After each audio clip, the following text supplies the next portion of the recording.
Hello दोस्तों, तो मैं आकाश कुमार स्वागत करता हूं आप सभी के प्यारे चैनल केयरवेल फार्मा में। तो आज की इस वीडियो में हम लोग बात करेंगे अपने सब्जेक्ट फार्मास्यूटिकल बायोटेक्नोलॉजी के 2 मार्क्स के मोस्ट इम्पोर्टेंट क्वेश्चन के बारे में, यानी कि फाइनली जो आपके निचोड़ वीडियो आ चुकी है। तो इस वीडियो के लिए मेरी आपसे रिक्वेस्ट रहेगी कि देखो आपको वीडियो बहुत ही ज़्यादा ध्यान से सुननी है, क्योंकि इस सब्जेक्ट का थोड़ा डंबाडोल है। तो मैं आपको ना अच्छे से यहाँ पे सारा कुछ समझाने की कोशिश करूंगा कि आपका कंसेप्ट जो है एटलीस्ट क्लियर हो जाए। बाकी देखो निचोड़ वीडियो के बारे में ऑलरेडी आप सभी लोग जो है अच्छे से जानते हो कि ये वीडियो क्यों फायदा करती है, कितने क्वेश्चन वगैरह मिलते हैं, और इससे पहले आपके जो हर्बल का हुआ था उसमें कितनी हेल्प हुई है ये भी आप कमेंट सेक्शन में बता सकते हो। तो चलिए सबसे पहले हम बात करते हैं अपने पूरे सब्जेक्ट यानी कि बायोटेक्नोलॉजी के बारे में। तो यहाँ पे देखो 2 वर्ड हमारे आते हैं, एक हमारा आता है फार्मास्यूटिकल, एक हमारा आता है बायोटेक्नोलॉजी। तो फार्मास्यूटिकल वर्ड अगर आ गया इसका मतलब ये है कि ये हमारे फार्मेसी डिपार्टमेंट में इस्तेमाल हो रही है, यानी कि जो हमारे इंडस्ट्री वगैरह है वहाँ पे इस्तेमाल हो रही है। तो ये जो बायोटेक्नोलॉजी वर्ड है ना, इसको हमें समझना बहुत जरूरी है। तो ये जो वर्ड है यहाँ पे मैं क्लियर कर दूं कि ये जो वर्ड है हमारा 2 वर्ड से मिलकर बना है, एक हमारा आता है बायो और एक हमारा आता है टेक्नोलॉजी। तो देखो टेक्नोलॉजी आप सभी लोग जानते होंगे, एक अभी चला था ना बहुत ज्यादा मीम, टेक्नोलॉजी यार टेक्नोलॉजी। तो ये तो हमारा क्लियर हो गया। मेन हमारा आता है बायो। तो बायो वर्ड हमारा डिनोट करता है लिविंग ऑर्गेनिज्म को, यानी कि जो हमारे जिंदा है उनको ये रिप्रेजेंट करने के लिए वर्ड हमारा इस्तेमाल हो रहा है। अब देखो या तो हमारे ह्यूमन बॉडी हो या जो हमारे छोटे छोटे जीव होते हैं, जैसे हमारा बैक्टीरिया हो गया, वायरस हो गया, हर किसी के लिए हम क्या करते हैं बायो वर्ड का इस्तेमाल करते हैं। तो यहाँ पे ये बायोटेक्नोलॉजी आकर क्यों आया ना, इसके लिए एक एग्जांपल लेते हैं, आपको सब कुछ क्लियर हो जाएगा। अब जैसे मान लो कोई एक पर्सन है और इस पर्सन को क्या हो जाता है, डायबिटीज मेलाइटिस हो जाती है। अब देखो डायबिटीज मेलाइटिस के केस में क्या होता है कि जो आपका ब्लड होता है, ब्लड के अंदर जो ग्लूकोज का लेवल है ना वो आपका इंक्रीज हो जाता है, क्योंकि जो ग्लूकोज है वो आपके सेल्स के पास अपटेक नहीं होता। अब इसके कराने के लिए हमारा रिस्पॉन्सिबल होता है एक हार्मोन इंसुलिन। अब यहाँ पे इंसुलिन मान लो कि किसी की बॉडी में नहीं बन रहा है या बहुत ही कम बन रहा है, तब ये हमारी बीमारी हो जाती है। तो यहाँ पे हमको क्या चाहिए, अब इस बॉडी में इंसुलिन की जरूरत है। तो हमें इंसुलिन कहाँ से मिलेगा, क्योंकि इंसुलिन तो हमारा नेचुरल हार्मोन होता है ना, तो भाई कहाँ करेंगे, कैसे बनाएंगे। तो इसके लिए यहाँ पे इस्तेमाल करते हैं अपने बायोटेक्नोलॉजी का। अब देखते हैं भाई हम बनाते कैसे हैं। तो एग्जाम्पल लेते हैं कि यहाँ पे लेते हैं हम फ्रेश बंदा, यानी कि जो मान लो कि इसकी बॉडी में हमारा इंसुलिन बन रहा है। लेकिन अब दिक्कत क्या होती है कि जैसे मान लो ये एक पर्सन है और इसकी बॉडी में इंसुलिन बन रहा है, तो इंसुलिन ना बहुत ही कम क्वांटिटी में बन रहा है, मतलब इतना नहीं बनता कि भाई आप इंसुलिन का इस्तेमाल करके लार्ज बॉडी पे जो उसको प्रोड्यूस कर सको और उसके बाद उसको दवाइयों की तरह दे सको, क्योंकि इंसुलिन की जरूरत बहुत ज्यादा है, क्योंकि बहुत ज्यादा लोग जो है बीमार है, डायबिटीज बहुत ज्यादा कॉमन हो गई है। तो यहाँ पे हम क्या करते हैं कि जैसे मान लो ये पर्सन है और इसके अंदर ना जीन्स है, आपको पता है डीएनए, और डीएनए के अंदर हमारे जीन्स होते हैं, यानी कि पूरा हमारा जो कोड वगैरह होता है। तो इन्हीं के अंदर ना हमारी सारी की सारी इन्फॉर्मेशन होती है कि कोई बंदा काला है, गोरा है, लंबा है, कैसी आंखें हैं, कौन सा स्किन का कलर है, ये सारी इन्फॉर्मेशन हमारे जो डीएनए होता है, डीएनए के जो ट्रेट्स होते हैं, यानी कि अंदर की बातें होती है, इनमें सब कुछ हमारा लिखा होता है। तो उन्हीं के अंदर एक हमारा कोड होता है इंसुलिन जीन। और ये इंसुलिन जीन क्या करता है, हमारी बॉडी, यानी कि मान लो अगर इस बंदे के अंदर का ये इंसुलिन जीन है, तो ये क्या करेगा, इस बंदे के अंदर में इंसुलिन को बनाने में हेल्प करेगा। तो हम यहाँ पे क्या करते हैं कि वो जो जीन है, इंसुलिन वाले जीन है, उनको यहाँ से आइसोलेट करेंगे, यानी कि क्या करेंगे, बाहर निकालेंगे। और बाहर निकालने के बाद हम क्या करेंगे, उसको एक बैक्टीरिया होता है ई कोलाई वाला, उस ई कोलाई वाले बैक्टीरिया को दे देते हैं। और जब ये ई कोलाई वाले बैक्टीरिया में जाएगा तो वहां पर ये जो जीन है वो उसके, यानी कि बैक्टीरिया का जो डीएनए है उसमें जाके मिल जाएगा। और जब वहां जाके मिल जाएगा देन होती है उसकी रेप्लिकेशन, यानी कि वो अपना काम करेगा। तो डीएनए हमारा रेप्लिकेट होगा, जब डीएनए रेप्लिकेट होगा तो हमारे इसके, यानी कि जो बैक्टीरिया के, हमारी नहीं बैक्टीरिया के बॉडी में क्या होगा, ढेर सारे डीएनए हमारे बन जाएंगे और उनके अंदर क्या होगा, हमारे इंसुलिन का जीन होगा ढेर सारा। और जब इंसुलिन के जीन होंगे, और कौन से जीन होंगे, जो ह्यूमन बॉडी वाले वो जीन होंगे, तो यहाँ पे ई कोलाई क्या करेगा, ई कोलाई यहाँ पे प्रोड्यूस करेगा इंसुलिन को। और ये जो इंसुलिन प्रोड्यूस करेगा वो ह्यूमन जीन वाली करेगा, यानी कि एक तरह से ह्यूमन इंसुलिन प्रोड्यूस करेगा। यहाँ बोल सकते हैं एक तरह से कि हमने बैक्टीरिया की जो बॉडी है उसको किराए पर या उधार ले लिया, और बैक्टीरिया की बॉडी के अंदर हम क्या कर रहे हैं, अपना इंसुलिन बना रहे हैं। और जब ये इंसुलिन बनने लगता है देन बाद में क्या करेंगे, बैक्टीरिया से हम ये इंसुलिन को क्या करेंगे, आइसोलेट करेंगे, और इनको देन कंपनियां वगैरह में जाके मतलब क्या करेंगे, बोतल वगैरह पूरा और सिरिंज की फॉर्म में इसको बेचना स्टार्ट कर देते हैं। और देन लोग क्या करेंगे, जो बीमार है वो इसी इंसुलिन का इस्तेमाल करेंगे और यहाँ पे करेंगे। यानी कि यहाँ पे क्या है कि भाई ह्यूमन बॉडी में इंसुलिन कम बनता है, तो हमने क्या किया, हमने यहाँ बैक्टीरिया की बॉडी का, यानी कि एक लिविंग ऑर्गेनिज्म का इस्तेमाल किया अपने लिए इंसुलिन, यानी कि एक यूजफुल प्रोडक्ट बनाने के लिए, और देन उसी का इस्तेमाल हम लोग अपनी बीमारी को ठीक करने के लिए करते हैं। तो यही जो पूरा का पूरा फंडा है, यही हमारा क्या होता है, बायोटेक्नोलॉजी होता है। यानी कि एक तरह से मैंने आपको क्या बताया कि बायोटेक्नोलॉजी हमारी साइंस की वो ब्रांच है जिसके अंदर हम क्या करते हैं, अपने लिविंग ऑर्गेनिज्म का इस्तेमाल करके अपने खुद के पर्सनल यूज के लिए यूजफुल प्रोडक्ट बनाते हैं, जिसका फायदा हमारी पर्सनल ह्यूमन बॉडी पे होगा। तो अब चलिए अपने क्वेश्चंस के बारे में बात करते हैं। और देखो यहाँ पे जो यूनिट 1 है वो मैंने खुद पढ़ाई हुई है, तो यहाँ पे मैं थोड़ा कम ध्यान दूंगा, लेकिन जो बाकी की है ना उनको थोड़ा अच्छे से मैं आपको समझा दूंगा एग्जांपल वगैरह देके। तो यहाँ पे हमारा सबसे पहला आता है define biotech then write scope application in pharmaceutical science. तो ये वाला क्वेश्चन कई बार हमारा 10 मार्क्स में आ जाता है। मैंने आपको लॉन्ग, यानी कि देखो आपके टॉप 10 मेडिसिन क्वेश्चन की वीडियो ऑलरेडी मैंने अपलोड कर दी है, एक बार जाकर भाई चेकआउट जरूर कर लेना। यानी कि अगर मैं यहाँ दिखाऊँ, जैसे ये आपको दिख रही होगी, तो ये आपकी टॉप 10 मेडिसिन क्वेश्चन की वीडियो, तो भाई देख के जाकर जरूर एक बार देख लेना, क्योंकि इसमें बहुत इंपॉर्टेंट क्वेश्चन बताए हैं। तो यहाँ पे अगर हम बात करें बायोटेक के बारे में, समझा मैंने आपको दिया है, अगर डिफाइन करें तो क्या बोल सकते हैं, it is the branch of science, यानी कि साइंस की वो ब्रांच है जिसके अंदर हम लिविंग ऑर्गेनिज्म का या फिर जो हमारे बायोलॉजिकल सिस्टम है यानी कि हमारी बॉडी वगैरह है, इनका इस्तेमाल करते हैं अपने लिए यूजफुल प्रोडक्ट को बनाने के लिए। और इसके अलावा जो इंडस्ट्रियल प्रोडक्ट्स है यानी कि कंपनी के रूप में जो दवाइयां हम बनाते हैं वो भी हम जो है इस सिस्टम का इस्तेमाल करके बना सकते हैं। एग्जाम्पल जैसे हमारी जो एंटीबायोटिक वगैरह बनती है वो भी हम इन्हीं टेक्निक का इस्तेमाल करके बनाते हैं। इसके अलावा जो हमारी वैक्सीन प्रोडक्शन है वो भी हम यहीं से करेंगे। अब स्कोप हमारे क्या होते हैं, तो ये बेसिकली हमारे जो रिकम्बिनेंट प्रोटीन है उसमें इस्तेमाल करेंगे,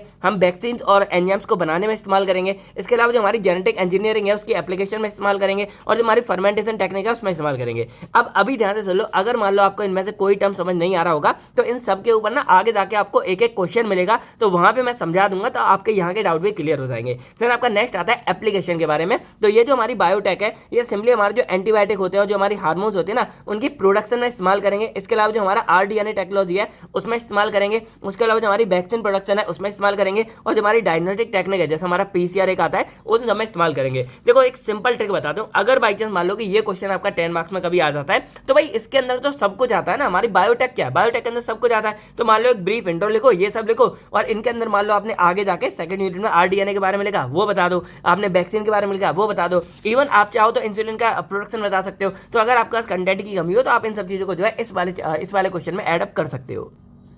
नेक्स्ट आपका आता है define enzyme biotechnology, then enzyme immobilisation and write method and application of enzyme immobilisation. अब देखो ये क्या होता है, बायोटेक हमने पढ़ लिया कि हम यहाँ पे क्या करेंगे, लिविंग ऑर्गेनिज्म का इस्तेमाल करके अपने यूजफुल प्रोडक्ट बनाते हैं। तो जो ये लिविंग ऑर्गेनिज्म है ना, अगर इसमें हम क्या करेंगे एंजाइम का इस्तेमाल करेंगे तो ये हमारी क्या हो जाएगी, एंजाइम बायोटेक्नोलॉजी हो जाएगी। और एंजाइम इमोलाइजेशन क्या है, अब देखो जो एंजाइम है उनको इस्तेमाल करने का तरीका यहाँ हो जाता है। तो नॉर्मली हम क्या करते हैं, देखो ये हमारी कोई रिएक्शन है, मान लो हमने क्या किया ए से यहाँ पे बी बनाया, ठीक है, तो इनके बीच में ना हम यहाँ पे क्या करते हैं एक सब्सटेंस यानी कि एंजाइम यूज करेंगे जो एज अ कैटलिस्ट की तरह इस्तेमाल होगा। और ये क्या करता है, हमारी जो रिएक्शन है इसकी यहाँ तो स्पीड अप कर देगा, स्पीड डाउन कर देगा, मोस्टली हम स्पीड अप के लिए इस्तेमाल करते हैं। लेकिन यहाँ पे क्या हो रहा है कि जैसे मान लो ये रिएक्शन चल रही है, हम एंजाइम को लेके आ रहे हैं, यूज हुआ और एंजाइम हमारा बाद में चला गया, तो यहाँ पे ना एंजाइम बार बार हमको लेके आना पड़ रहा है और एंजाइम मल्टीपल टाइम यूज करना पड़ रहा है, यानी कि वो है। तो हमने यहाँ पे क्या एक ट्रिक लगाई कि हम अगर ऐसा करें कि भाई एंजाइम हमारा फिक्स कर दे तो हम यहाँ पे एक ही एंजाइम का बार बार रीयूज करके ढेर सारी रिएक्शन कर सकते हैं। तो यहाँ पे हम क्या करते हैं कि मान लो हमारे कोई भी सॉलिड सपोर्ट वगैरह हम ले लेते हैं, और सॉलिड सपोर्ट में यानी कि पूरे हमारे सॉलिड सपोर्ट है, यहाँ पे अपने एंजाइम्स को चिपका देते हैं और एंजाइम एकदम सॉलिड तरीके चिपका देते हैं। अब क्या होगा,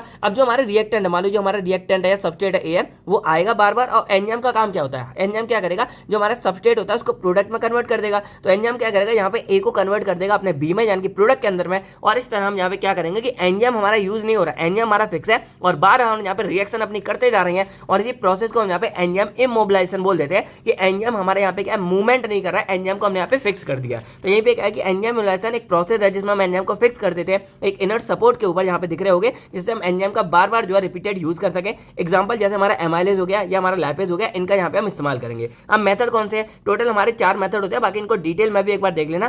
पहला आपका आता है एडजॉर्प्शन, दूसरा आता है कोवैलेंट, तीसरा आता है इंटरपेन, चौथा आता है इनकैप्सुलेशन। एडजॉर्प्शन में क्या है कि ये हमने जो किया है यानी कि इसमें हमने एडजॉर्ब कर दिया, यानी कि अपने कैरियर सपोर्ट के ऊपर रख दिया है। अब जो रिएक्टेंट आएंगे जब पूरा करते रहेंगे प्रोडक्ट हमको मिलता रहेगा। कोवैलेंट में क्या है कि ये जो आपको दिख रहा होगा सपोर्ट मैट्रिक्स है, इसके साथ कोवैलेंट बॉन्ड के द्वारा हमारे एंजाइम कनेक्ट हो जाते हैं। तो भाई कोवैलेंट बॉन्ड स्ट्रांग होता है, तो अब क्या होगा कि रिएक्टेंट या सबस्ट्रेट हमारा आएगा, प्रोडक्ट हमारा बनेगा, तो एंजाइम हमारा छूटेगा नहीं क्योंकि एंजाइम हमारा कोवैलेंट बाइंडिंग के साथ में जुड़ा हुआ है। देन हमारा आता है यहाँ पे एंट्रैपमेंट मेथड। अब इसके अंदर क्या है कि देखो इस तरह का जेल टाइप पूरा स्ट्रक्चर होता है, यहाँ पे हम क्या करेंगे एंजाइम को ट्रैप कर देंगे, देखो जगह जगह ट्रैप कर दिया। अब जो हमारे यहाँ पे रिएक्टेंट या सबस्ट्रेट आएगा, अब एंजाइम हमारे मूव नहीं करेंगे, तो जब ये यहाँ पे आएंगे तो एंजाइम का रिएक्ट करेंगे और प्रोडक्ट में कन्वर्ट हो जाएंगे और बाहर निकल जाएंगे, लेकिन ये रिएक्टेंट हमारे बाहर जा सकते हैं, लेकिन एंजाइम हमारे यहाँ पे ट्रैप हो जाता है। लास्ट हमारा आता है इनकैप्सुलेशन, ये भी सेम है कि यहाँ पे हम क्या करेंगे एक पूरा कैप्सूल होता है हमारा पॉलीमर मैट्रिक्स का, उसके अंदर हम यहाँ पे एंजाइम को कैद कर देंगे। अब यहाँ से सबस्ट्रेट आएगा और यहाँ पे क्या करेंगे इन पूरे का इस्तेमाल करके हमारा प्रोडक्ट बनेगा। यानी कि ओवरऑल देखा जाए तो यहाँ पे हम क्या करना है कि हमने यहाँ पे जो एंजाइम है उसको अपना गुलाम बना रखा है, उसको कैद कर रखा है, और उससे हम यहाँ पे दिहाड़ी मजदूरी करवा रहे हैं, यानी कि जो भी अपने रिएक्टेंट है उसको प्रोडक्ट में कन्वर्ट करवा रहे हैं और उसको खाली भी नहीं जा रहे, यानी कि एकदम उसको कैद करके रखा है। जो पहले मूवीज में दिखाते थे ना कि जो बुआ मासी होती थी वो क्या करती थी, बच्चों को रख लेती थी और ये सब काम कराती थी।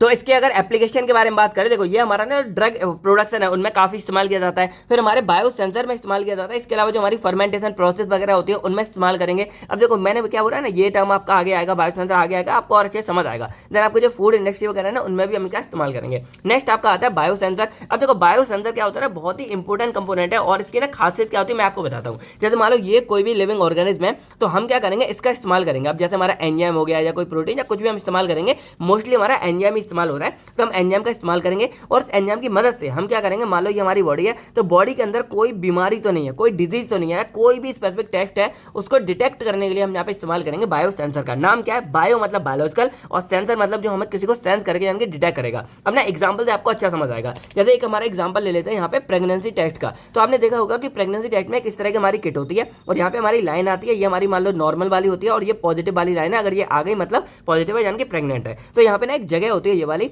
और इस जगह में क्या करते हैं कि यूरिन डाल सकते हैं। क्या डालते हैं, यूरिन सैंपल डालते हैं। और यूरिन सैंपल में क्या होता है कि अगर मान लो जैसे मान लो ये लेडीज है और अगर ये प्रेग्नेंट है तो प्रेग्नेंट के टाइम पे क्या होता है कि उसमें एक हार्मोन रिलीज होगा और ये हार्मोन हमारा क्या करेगा, सॉरी एक एंटीजन होता है, सॉरी, और ये एंटीजन क्या होगा ना हमारा रिलीज हो जाता है यूरिन में आ जाता है। तो अगर ये लेडी प्रेग्नेंट है तो यूरिन के अंदर आ गया और यूरिन अगर हम यहाँ डालेंगे तो इसमें हमारा प्रेजेंट होता है एंजाइम। वो एंजाइम क्या करेगा, उसके साथ में रिएक्ट करेगा और जब उसके साथ में रिएक्ट करेगा तो रिएक्शन अगर हो गई तो ये हमारा पॉजिटिव साइन आ जाएगा और नहीं हुई तो ये पॉजिटिव हमारा नहीं आता। तो वही है कि हमारी रिएक्शन कब हुई, जब यहाँ पे हमारे यूरिन में वो मतलब प्रेगनेंसी वाला वो हार्मोन प्रेजेंट था और जब प्रेजेंट था तब यहाँ पे क्या हो जाएगा, ये पॉजिटिव आएगा। तो इस तरह यहाँ पे हमने क्या देखा कि हमने एंजाइम का इस्तेमाल करके क्या किया, अपने पूरे टेस्ट को यहाँ पे पता लगाया और बहुत ही आसान तरीके से। इसी तरह हमारा ग्लूकोज वाला होता है, तो यहाँ पे ग्लूकोमीटर पूरा होता है और उसमें बस हम ग्लूकोज की यानी कि अपने खून की एक बूंद डालेंगे और अगर हमारे में जो पूरा मतलब प्रेजेंट होगा वो पूरा क्या करेगा, यहाँ पर रिएक्ट करेगा और रिएक्ट करके हमको यहाँ पे एक्चुअल में जो नंबर है कि हमें कितना ग्लूकोज है, कितना डायबिटीज है या नहीं है, वो पूरा यहाँ पे पता चल जाता है।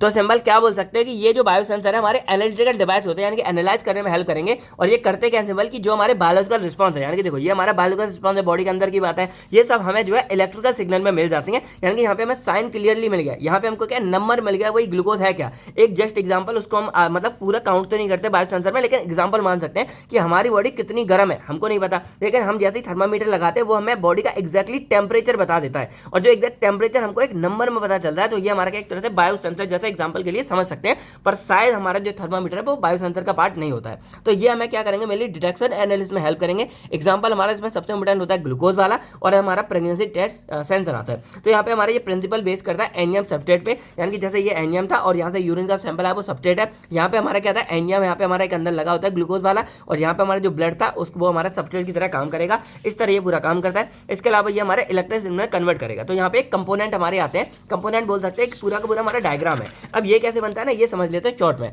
जैसे मान लो यहाँ पे हमारा सबसे पहले आता है सबस्ट्रेट या बोल सकते हैं हमारा एनालाइट आता है। तो ये एक्चुअल में वो सब्सटेंस है जिसको हम यहाँ पे डिटेक्ट करेंगे। जैसे हम बोल सकते हैं ग्लूकोमीटर में हमारा जो ब्लड होता है, ब्लड हमारे एक तरह से क्या हो गया, एनालाइट हो गया। देन ये हमारे जाके बाइंड करेगा बायो रिसेप्टर पे। अब जो बायो रिसेप्टर है वो हमारा एक्चुअल में क्या होता है, एंजाइम होता है, जिसके बारे में यहाँ बात कर रहा हूँ और ये इसी की वजह से ये पूरा लिविंग ऑर्गेनिज्म हो गया। अब जैसे ही यहाँ पे बाइंड करेगा यानी कि बीच में रिएक्शन होगी तो यहाँ पे हमारा लगा होता है ट्रांसड्यूसर। तो ट्रांसड्यूसर क्या करेगा कि इस सिग्नल को पूरा प्रोसेस करेगा और प्रोसेस करके ये बायोलॉजिकल हमारा सिग्नल है इसको यहाँ पे इलेक्ट्रिकल सिग्नल में कन्वर्ट कर देगा। जैसे ये पूरा आता है, ये आता है, ये सब इलेक्ट्रिक में। जैसे देखा जाए हमारे जो दिल की धड़कन कितनी चल रही है, ईसीजी वगैरह, ये सब हमारे इलेक्ट्रिकल में आता है। और जब हो जाएगा तो यहाँ पे एक लगा होता है हमारा एम्पलीफायर। एम्पलीफायर क्या करेगा, इस सिग्नल को बहुत बड़ा चढ़ा के हमें दिखाएगा जिससे हम आराम से रीड कर सके। देन लास्ट में हमारा लगा होता है प्रोसेसिंग, ये पूरा इसको प्रोसेस करेगा और एंड में हमको नंबर्स में जो अपनी वैल्यू मिल जाएगी जिससे हम नॉर्मल वैल्यू से अनुमान लगा के पता लगा सकते हैं कि एक्चुअल में वो दिक्कत हमारी बॉडी में है या नहीं है। तो एक तरह से बोल सकते हैं कि ये हमारी बॉडी में बायो सेंसर यानी कि कोई बीमारी को डिटेक्ट या टेस्ट करने में हमारी हेल्प करते हैं। तो ये पूरा कंपोनेंट हो गया, ये मैंने बता दिया। लॉन्ग में एक बार जाके देख लेना, बहुत इंपॉर्टेंट है। यानी आपका ब्लड ग्लूकोज एस्टिमेशन में हेल्प करेगा, जो डिजीज डायग्नोसिस है उसमें हेल्प करेगा, ड्रग को एनालाइज करने में हेल्प करेगा। इसके अलावा जो एनवायरमेंटल मॉनिटरिंग होती है उसमें आपकी हेल्प करेगा। नेक्स्ट आपका आता है define protein engineering and right is pharmaceutical application. अब देखो प्रोटीन इंजीनियरिंग नाम से क्या समझ आ रहा है, प्रोटीन वर्ड है और इंजीनियरिंग का मतलब क्या होता है, किसी चीज को हम यहाँ पे तोड़ मरोड़ के कुछ नया बना रहे हैं। तो यहाँ पे क्या होगा कि जो हमारी प्रोटीन है उसमें हम कुछ ना कुछ मॉडिफिकेशन करेंगे जो हमारी बॉडी में प्रेजेंट होती है और जब मॉडिफिकेशन करेंगे तो हमें क्या नया डिजाइन यहाँ पे मिल जाता है। अब जैसे मान लो ये पेन है, ठीक है, अब मान लो कि ये रेड थी, ठीक है, अब क्या होगा कि मेरे पास ब्लैक पेन खत्म हो गई। मैंने क्या किया, मैंने इसको खोला, खोलने के बाद मैंने इसमें ब्लैक रिफिल डाली और देखो ये रेड पेन थी, अब ये क्या ब्लैक चल रही है। तो मैंने क्या किया, इसको मॉडिफाई कर दिया, यानी कि देखो पहले थी लेकिन मैंने इसमें कुछ चेंज कर दिया। यही हमारा होता है प्रोटीन इंजीनियरिंग। हमारी बॉडी में मान लो कोई प्रोटीन प्रेजेंट है, हमने क्या किया उसमें कुछ ना कुछ चेंज किया, जीन वगैरह चेंज किए और एक नया प्रोटीन बना लिया और वो नया प्रोटीन हमारे जो है काम आएगा, जो हमको चाहिए। एक्चुअल में मुझे ब्लैक चाहिए तो मैंने इसको ब्लैक बना लिया। ये होता है हमारा एक्चुअल में प्रोटीन इंजीनियरिंग, यानी कि हम अपने हिसाब से चीजों को यहाँ पे ले सकते हैं। अब ये मेरे लिए हमारे जो आर्ट यानी टेक्नोलॉजी होते हैं ना उसमें काम आएगा और ये मैं आपको यूनिट सेकंड में अच्छे से बता दूंगा। देन ये एग्जांपल जैसे हमारा रिकॉम्बिनेंट प्रोटीन हो गया या हमारा मॉडिफाइड एंजाइम्स हो गए। तो इसके हमारे एप्लीकेशन क्या है, ये हमारे जो थेरेप्यूटिक प्रोटीन्स है यानी कि जो हमारे थेरेप्यूटिक में यूज के लिए इस्तेमाल करेंगे उसमें जैसे इंसुलिन वगैरह बनाने में हेल्प करेंगे। देन यहाँ देखा था जो हमारे एंजाइम्स है उनके इंप्रूव एंजाइम यानी कि अच्छे एंजाइम बना रहे हैं जो हमारे काम आएंगे। देन जो वैक्सीन वगैरह हम बनाते हैं उसमें हमारी हेल्प करेगा। इसके अलावा जो हमारे ड्रग डेवलपमेंट प्रोसेस है उन सब में हेल्प करेगा। यानी कि देखो ओवरऑल बोला जाए जो बायोटेक्नोलॉजी सब्जेक्ट है ना पूरा का पूरा हमारा कनेक्ट कनेक्ट होता है हमारे बॉडी के न्यूक्लियस के अंदर में, जो हमारे डीएनए आरएनए होते हैं, इसके अलावा जो हमारा प्रोटीन वगैरह बनता है उन सबसे कनेक्टेड होता है। और इन्हीं सब का इस्तेमाल हम यहाँ पूरे के पूरे बायोटेक में करते हैं अपने लिए, वैक्सीन, एंटीबायोटिक, प्रोटीन, एंजाइम, इन सबको बनाने में, जो हमारे काम को आसान करेगा। अब यहाँ पे हमारे कुछ टर्म्स आते हैं, इनको कुछ एंजाइम आते हैं, तो उनका काम बताना है और वो कैसे बनते हैं ये बताना है। पहले हमारा आता है एमाइलेज। तो एमाइलेज हमारा वो एंजाइम होता है जो हमारे स्टार्च को शुगर में कन्वर्ट कर देता है। अब स्टार्च नहीं पता है, हमारा सब्सटेंस होता है जिसको तोड़ तोड़ के यहाँ पे क्या हमारे छोटे छोटे मॉलिक्यूल यानी कि शुगर बनते हैं। तो ये मेनली हमारे तो हमारे इसमें होता है, सैलाइवा में होता है। तो यहाँ पे हम सैलाइवा से इसको प्रोटोन कर सकते हैं। फिर यहाँ पे हमारा पैनक्रियाज होता है, पैनक्रियाज भी बनाता है। देन हमारे कुछ माइक्रो ऑर्गेनिज्म होते हैं, तो ये भी अपने तरफ से क्या करेंगे, यहाँ पे एमाइलेज को रिलीज करेंगे। और ये एक्चुअल में आपको देखो सुनने में लग रहा होगा ये तो फिल्मी बात है, लेकिन एक्चुअल में हम क्या करते हैं, जो हमारे माइक्रो ऑर्गेनिज्म होते हैं ना, उनके अंदर से हम अपने प्रोडक्ट को बनाते हैं। जैसे आपका ई कोलाई से इंसुलिन बन रहा है, वो सच में बनता है। जो आप यूज करते हो, आप तो नहीं करते होगे, लेकिन जो बीमार है वो यूज करते होंगे, तो सच में बनता है। इसके बाद एग्जाम्पल देखा जाए, हमारा फंगल एमाइलेज हो गया या बैक्टीरियल एमाइलेज हो गया, तो ये हमें फंगल यानी कि फंगल सेल से मिलते हैं, ये हमको बैक्टीरिया से मिलते हैं। देन प्रोडक्शन क्या है, तो यहाँ पे हम इसकी माइक्रोवेल फर्मेंटेशन कराते हैं, जिससे हमको ये एंजाइम प्राप्त होगा, और बाकी हम इसको फंगल और बैक्टीरिया से लेते हैं। एप्लीकेशन क्या है, तो ये जो हमारी फूड इंडस्ट्री वगैरह होती है ना, उसमें इसका इस्तेमाल करेंगे, जहाँ पे हमारा जो स्टार्च होता है उसको हम यहाँ पे तोड़ के शुगर बना रहे हैं। देन यहाँ पे बात करें, ब्रीविंग इंडस्ट्री में इस्तेमाल करते हैं, जब हम फर्मेंटेशन करवा रहे थे उसमें अंदर। देन चलो ये आप बताओ कि ब्रीविंग इंडस्ट्री क्या होता है। मैंने एक बार आपको पहले बताया था जब मैंने इस यूनिट 1 के नोट्स आपको बताए थे। देन यहाँ पे हमारा आता है फार्मास्यूटिकल प्रिपरेशन। तो फार्मास्यूटिकल वही हमारी दवाई वगैरह बनाने में हेल्प करेगा। इसके अलावा जो हमारे डाइजेस्टिव एंजाइम होते हैं, क्योंकि इसका काम क्या है, डाइजेस्ट करना, तो उसमें हमारी ये हेल्प करता है। देन हमारा नेक्स्ट आता है कैटालिस्ट। तो ये हमारा वो एंजाइम होता है जो हाइड्रोजन पेरोक्साइड होता है ना, उसको पानी और ऑक्सीजन में तोड़ देगा। जैसे हमारा H2O2 है, तो यहाँ पे H2O तोड़ दिया, देन यहाँ 1/2 ऑक्सीजन के हाफ हमारा ऑक्सीजन मॉलिक्यूल बन गया, ये बन गया, तो यहाँ तोड़ दिया। तो देखो हाइड्रोजन पेरोक्साइड हमारे लिए थोड़ा डेंजरस होता है, क्योंकि भाई एक तरह से क्या है, रिएक्ट करेगा और ऑक्सीडाइज कर देगा। तो इसको तोड़ के हम यहाँ पे पानी और ऑक्सीजन में कन्वर्ट कर देंगे, तो ये हमारे जनरली सेफ रहते हैं। ऑक्सीजन का हम लोग यूज कर लेंगे, पानी हमारा हो जाएगा इधर। तो ये बेसिकली हमारे जो लीवर होता है, ब्लड होता है, माइक्रो ऑर्गेनिज्म होते हैं, उनसे हमको मिलते हैं, एक तरह से उनमें प्रेजेंट होते हैं। एग्जाम्पल जैसे हमारा लीवर कैटालिस हो गया, देन हमारा माइक्रोवेल कैटालिस हो गया, ठीक है। देन प्रोडक्शन क्या है, तो जो हमारे माइक्रोवेल या एनिमल सोर्स होते हैं उनसे हमको ये मिलेगा, और इसको भी हम जो फर्मेंटेशन प्रोसेस बनाएंगे। अब देखो जो बार बार मैं आपको फर्मेंटेशन बोल रहा हूँ, अभी अगर आपको नहीं समझ आ रहा होगा टेंशन मत लेना, आपके यूनिट नंबर 5 आएगी, वहां पे फर्मेंटेशन के बारे में अच्छे से पढ़ेंगे और आपको ये पूरी कहानी जो है क्लियर हो जाएगी। तो बात करें अगर हम इसके एप्लीकेशन के बारे में, तो ये हमारा जो हाइड्रोजन पेरोक्साइड उसके रिमूवल में हेल्प करेगा। देन जो फूड प्रिजर्वेशन प्रोसेस है उसमें हेल्प करेगा। देन जो टेक्सटाइल इंडस्ट्री है उसमें हेल्प करेगा। इसके अलावा जो डायग्नोस्टिक एप्लीकेशन है उसमें हमारी हेल्प करता है। नेक्स्ट आपका यहाँ आता है right source production and application है। आगे के 2 हमारे एंजाइम आएंगे। तो जो हमारा पेरोक्सिडेज आता है, ये वो एंजाइम है जो हमारे पेरोक्सिडेज कंपाउंड होता है ना, उसको कन्वर्ट कर देगा नॉन टॉक्सिक कंपाउंड में। अब देखो जो हमारा पेरोक्सिडाइज है, ये हमारा थोड़ी देर नुकसान हो सकता है। तो ये जो एंजाइम है, ये क्या करेगा, पेरोक्साइड को कन्वर्ट कर देगा नॉन टॉक्सिक सब्सटेंस में। अब ये जो पेरोक्सिड एंजाइम है, ये हमको जो है प्लांट सोर्स और माइक्रोवेल ऑर्गेनिज्म से मिल जाता है। इसके बाद एग्जांपल जैसे देखा जाए, हॉर्स रेडिस पेरोक्सिडाइज हो गया, जो हमको हॉर्स से मिल रहा है, एनिमल से। देन हमारा फंगल हो गया, जो हमारे फंगाई सेल से मिलता है। प्रोडक्शन क्या है, तो ये हमें जो प्लांट होते हैं, जो माइक्रोवेल सोर्स है, उनसे मिलता है। बाकी इसको भी हम यहाँ पे एक्सट्रैक्ट करेंगे और प्योरीफाई करेंगे। यानी कि मान लो ये एनिमल है, तो इसके अंदर कुछ बन रहा है, तो हम क्या करेंगे, उसको आइसोलेट करके और यहाँ पे अपना बाहर निकालेंगे, देन उसको प्योरीफाई कर लेंगे और हमको पूरा का पूरा मिल जाता है। इसी तरह सारा का सारा बनता है। जनरल स्ट्रक्चर आप यही लिख के आ जाना, एक्सट्रैक्शन, फर्मेंटेशन, प्योरिफिकेशन। एप्लीकेशन क्या है, तो जो हमारे डायग्नोस्टिक किट होते हैं, किसी को डायग्नोस करना है, उसमें हेल्प करेगा। जो वेस्ट वाटर ट्रीटमेंट, आपने देखा होगा जो खराब पानी होता है, सीवर का पानी होता है, उसको पीने लायक बना देते हैं, तो इन्हीं को हम यहाँ पे वेस्ट वाटर ट्रीटमेंट बोलते हैं। जैसे वाटर वर्क्स वगैरह होते हैं, उनमें हमारे ये इस्तेमाल होता है पेरोक्सिड एंजाइम। देन जो हमारी फूड इंडस्ट्री है उसमें इस्तेमाल होगा। इसके अलावा जो हमारे क्लिनिकल एनालिसिस है उनमें इस्तेमाल होगा। देन हमारा आता है पेनिसिलिन। तो ये हमारे वो एंजाइम होता है जो हमारे बैक्टीरिया के अंदर प्रेजेंट होता है, और ये क्या करेगा, जो हमारे पेनिसिलिन हो गए या बीटा लैक्टम के ड्रग हो गए, उनको तोड़ देगा। तो एंजाइम क्या करता है, मान लो ये हमारे बीटा लैक्टम के ड्रग हो गए पूरे, तो ये वाले जो जगह इसको तोड़ देगा, ये टूट जाएगा, तो ये क्या करेगा, पेनिसिलिन पे जाके बाइंड नहीं करेगा और अपना एक्शन नहीं देगा। ये हमारे होते हैं पेनिसिलिन एंजाइम। अब इसमें हमारे एग्जांपल जैसे बैक्टीरिया स्पीसीज से मिलते हैं या स्टेफिलोकोकस स्पीसीज से मिलते हैं। तो ये हमारे कहाँ पे होते हैं, बैक्टीरियल फर्मेंटेशन से हम इसको, यानी कि बैक्टीरिया के अंदर बन रहा है, तो बैक्टीरिया को फर्मेंट कराएंगे, बैक्टीरिया इसको बनाएगा, देन इसको आइसोलेट करके हम बाहर निकाल देंगे। ये कुछ इस तरह चलता। मान लो ये बैक्टीरिया, इसने अपने अंदर इस एंजाइम को बनाया, एंजाइम बना, हमने इसको मार तोड़ के इसके अंदर के इसको आइसोलेट कर लिया, और जब आइसोलेट कर लिया तो हम इसका इस्तेमाल जो आगे अपने लिए कर लेंगे। तो हमको माइक्रोवेल कल्चर से मिल जाएगा। एप्लीकेशन क्या है, तो जो हमारे एंटीबायोटिक रेजिस्टेंस स्टडी है, कि भाई ये हमारे एंटीबायोटिक को कितना रजिस्ट करे, कैसे करे, उसमें स्टडी करेंगे। देन जो हमारा फार्मास्यूटिकल रिसर्च है उसमें इस्तेमाल करेंगे। देन जो इंडस्ट्रियल एंजाइम स्टडी है उसमें हेल्प करेंगे, और जो माइक्रो एनएच है उसमें इस्तेमाल करेंगे। क्योंकि देखो ये हमारे एंटीबायोटिक को खराब ही कर रहा है, तो भाई इसका यूज तो हम नहीं करेंगे एंटीबायोटिक को खराब करने के लिए, बस हम ये देखते हैं कि भाई ये कितना मतलब वो कर रहा है। जैसे मान लो ये हमारा एंजाइम है, तो ये हमारा एंटीबायोटिक को खराब कर रहा है, तो कितने लेवल तक कर रहा है वो हम देखेंगे। और उसके बाद हम यहाँ पे क्या करेंगे, उसका थोड़ा क्वांटिटी बढ़ा के हम यहाँ पे एंटीबायोटिक का इस्तेमाल करेंगे, जिससे जो नए एंटीबायोटिक बनेंगे वो अपना काम कर सके, और बैक्टीरिया क्या करेगी, अपने इस एंजाइम से हमारे एंटीबायोटिक को तोड़ ना सके। यही रीजन है कि कि जैसे हमारे पेनिसिलिन हमारा रजिस्ट हो जाता है, लेकिन जैसे मान लो हमारा वो हो गया सेफेलोस्पायरिन हो गया या हमारे जो नए नए बन रहे हैं वो यहाँ पे रजिस्ट हमारे नहीं होते हैं इससे।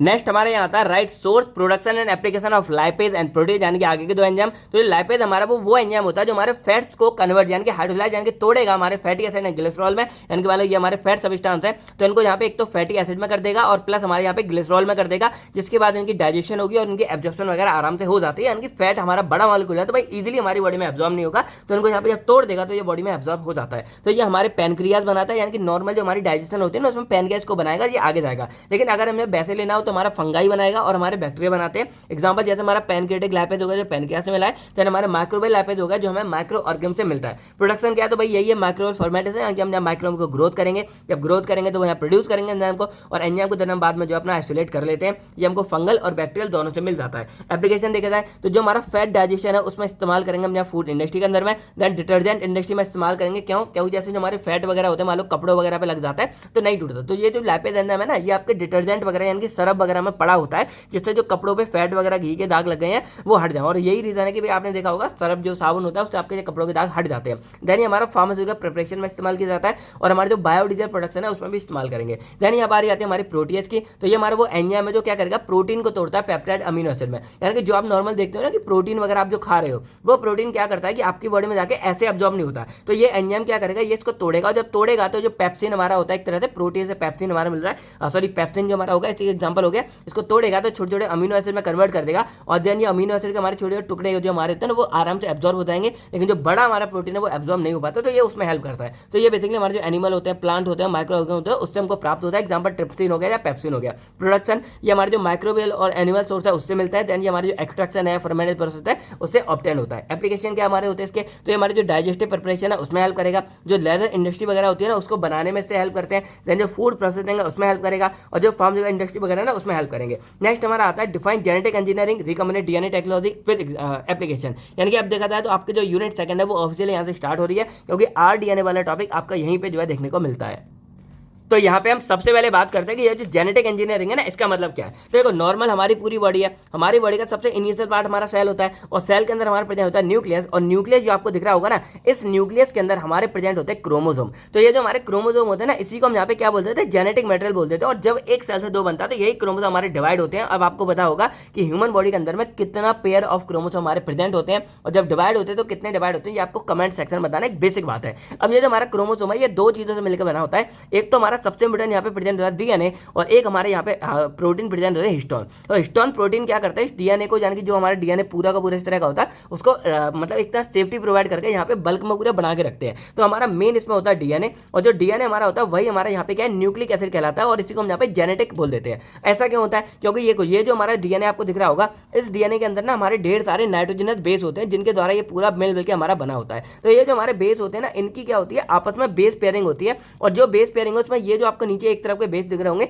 इनको हम बोलते हैं कोडन। यानी कि अगर हम तीन उठा लिए, जैसे मान लो मैंने यहाँ तीन उठा लिए, यहाँ पे एडेनिन यूरेसिल गुआनिन उठा दिया, तो यहाँ पे ये डीएनए का सॉरी तो यहाँ पे यूरेसिल नहीं होगा आपका, और ले लेते हैं मान लो आपने एडेनिन थायमिन उठा लिया और गुआनिन उठा लिया, इसके बाद और आप देख लेते हैं चलो इसको भी ले लेते हैं क्योंकि ये प्रोटीन बनाने में हेल्प करता है। तो ये जो तीन का हमारा पेयर होता है इसको हम यहाँ पे क्या बोल देते हैं जीन बोल देते हैं, हम सीक्वेंस बोलेंगे, और इनके अंदर एक्चुअल में हमारी क्या होती है पावर होती है कि हमारी बॉडी में कुछ भी जो होता है उसके लिए। एग्जाम्पल देखते हैं, अब जैसे मान लो कि अगर मैं यहाँ पे ये तीन उठा लूँ तो ये डिसाइड करेंगे मान लो कि मेरी बॉडी में इंसुलिन बनेगा, अगर तीन उठा लिया मान लो ये डिसाइड करेंगे मेरी बॉडी में हीमोग्लोबिन बनेगा। तो क्या डिफरेंट डिफरेंट के मेरे प्रोटीन्स होते हैं। तो यहाँ पे क्या है कि जो डीएनए है ना वो हमारा मेन एक तरह से स्टोर है, भंडार है, जिसके अंदर पूरी दुनिया की मान लो हमारी पूरी बॉडी की दुनिया की इंफॉर्मेशन भरी हुई है, और हमारी बॉडी में कब क्या कैसे काम होगा वो सारा का सारा हमारे इसी डीएनए पे डिपेंड करता है। अब जैसे मान लो ये वाला जो हमारा डीएनए का पार्ट है इसमें यहाँ पे ये लिखा हुआ है कि हमारी बॉडी का कलर क्या होगा, यानी कि मेलाटोनिन के बारे में लिखा है, यानी कि अगर ये जीन जाएंगे तो हमारी बॉडी में मेलाटोनिन बनेगा, जो हमारा पिगमेंट है मेलेनिन बनेगा सॉरी, और मेलेनिन अगर ज्यादा बनेगा तो हमारी बॉडी डार्क होगी, कम बनेगा तो हमारी बॉडी लाइट होगी,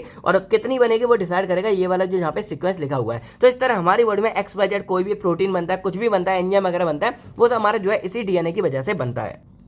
तो देखो जैसे ही साइंटिस्टों को पता चला कि भाई ये एक्चुअल में रीजन होता है, तो साइंटिस्टों ने क्या किया, अपना दिमाग लगाया और उन्होंने सोचा कि क्यों ना मैं इसका इस्तेमाल करके अपने लिए कुछ फायदे की चीज बनाऊं, अपने लिए या दुनिया के काम आ सके, भाई यही काम होता है। तो हमने यहाँ पे क्या किया, हमने यहाँ पे बनाई आरडीएनए टेक्नोलॉजी। तो जो जेनेटिक इंजीनियरिंग है ना, वो देखा जाए तो कुछ अलग नहीं है, वो हमारा यही है कि जैसे ये हमारे जीन्स है, मैंने क्या बोला, ये जो 3 का सीक्वेंस है इसको हम यहाँ पे जीन्स बोल देंगे। तो ये जो हमारे जीन्स है, यानी कि 3 के जो जीन्स है, इनके अंदर हम कुछ मॉडिफिकेशन करेंगे, तो उसी को हम यहाँ पे जेनेटिक इंजीनियरिंग बोल देते हैं। और इसका जीता जागता और बेस्ट एग्जांपल हमारा होता है आरडीएनए टेक्नोलॉजी। तो ये आरडीएनए टेक्नोलॉजी क्या होता है ना, ये मैं आपको थोड़ा समझा देता हूँ। तो एग्जांपल लेके समझते हैं, ये मैं इसलिए समझा रहा हूँ क्योंकि अगर एक बार ये कंसेप्ट क्लियर हो गया, आने वाले जितने भी क्वेश्चन है आपको सब कुछ क्लियर हो जाएगा। तो जैसे मान लो ये एग्जांपल के लिए मैं हूँ यानी कि मिस्टर आकाश, और यहाँ पे ना ये पूरे मेरे डीएनए है। तो मेरे डीएनए के अंदर ना ढेर सारे नाइट्रोजन बेस हैं, और इन्हीं बेस के अंदर में क्या मेरी इंफॉर्मेशन है। जैसे मान लो यहाँ पे लिखा हुआ है टी, यानी कि टी फॉर क्या, टीचर, कि मैं भी पढ़ाता अच्छा हूँ। या मान लो एन फॉर लिखा हुआ है नोट्स, यानी कि मैं नोट्स अच्छे बताता हूँ। और यहाँ पे बी फॉर लिखा हुआ ब्यूटी, यानी कि खूबसूरती भाई बहुत बढ़िया मेरी। तो मान लो ये है।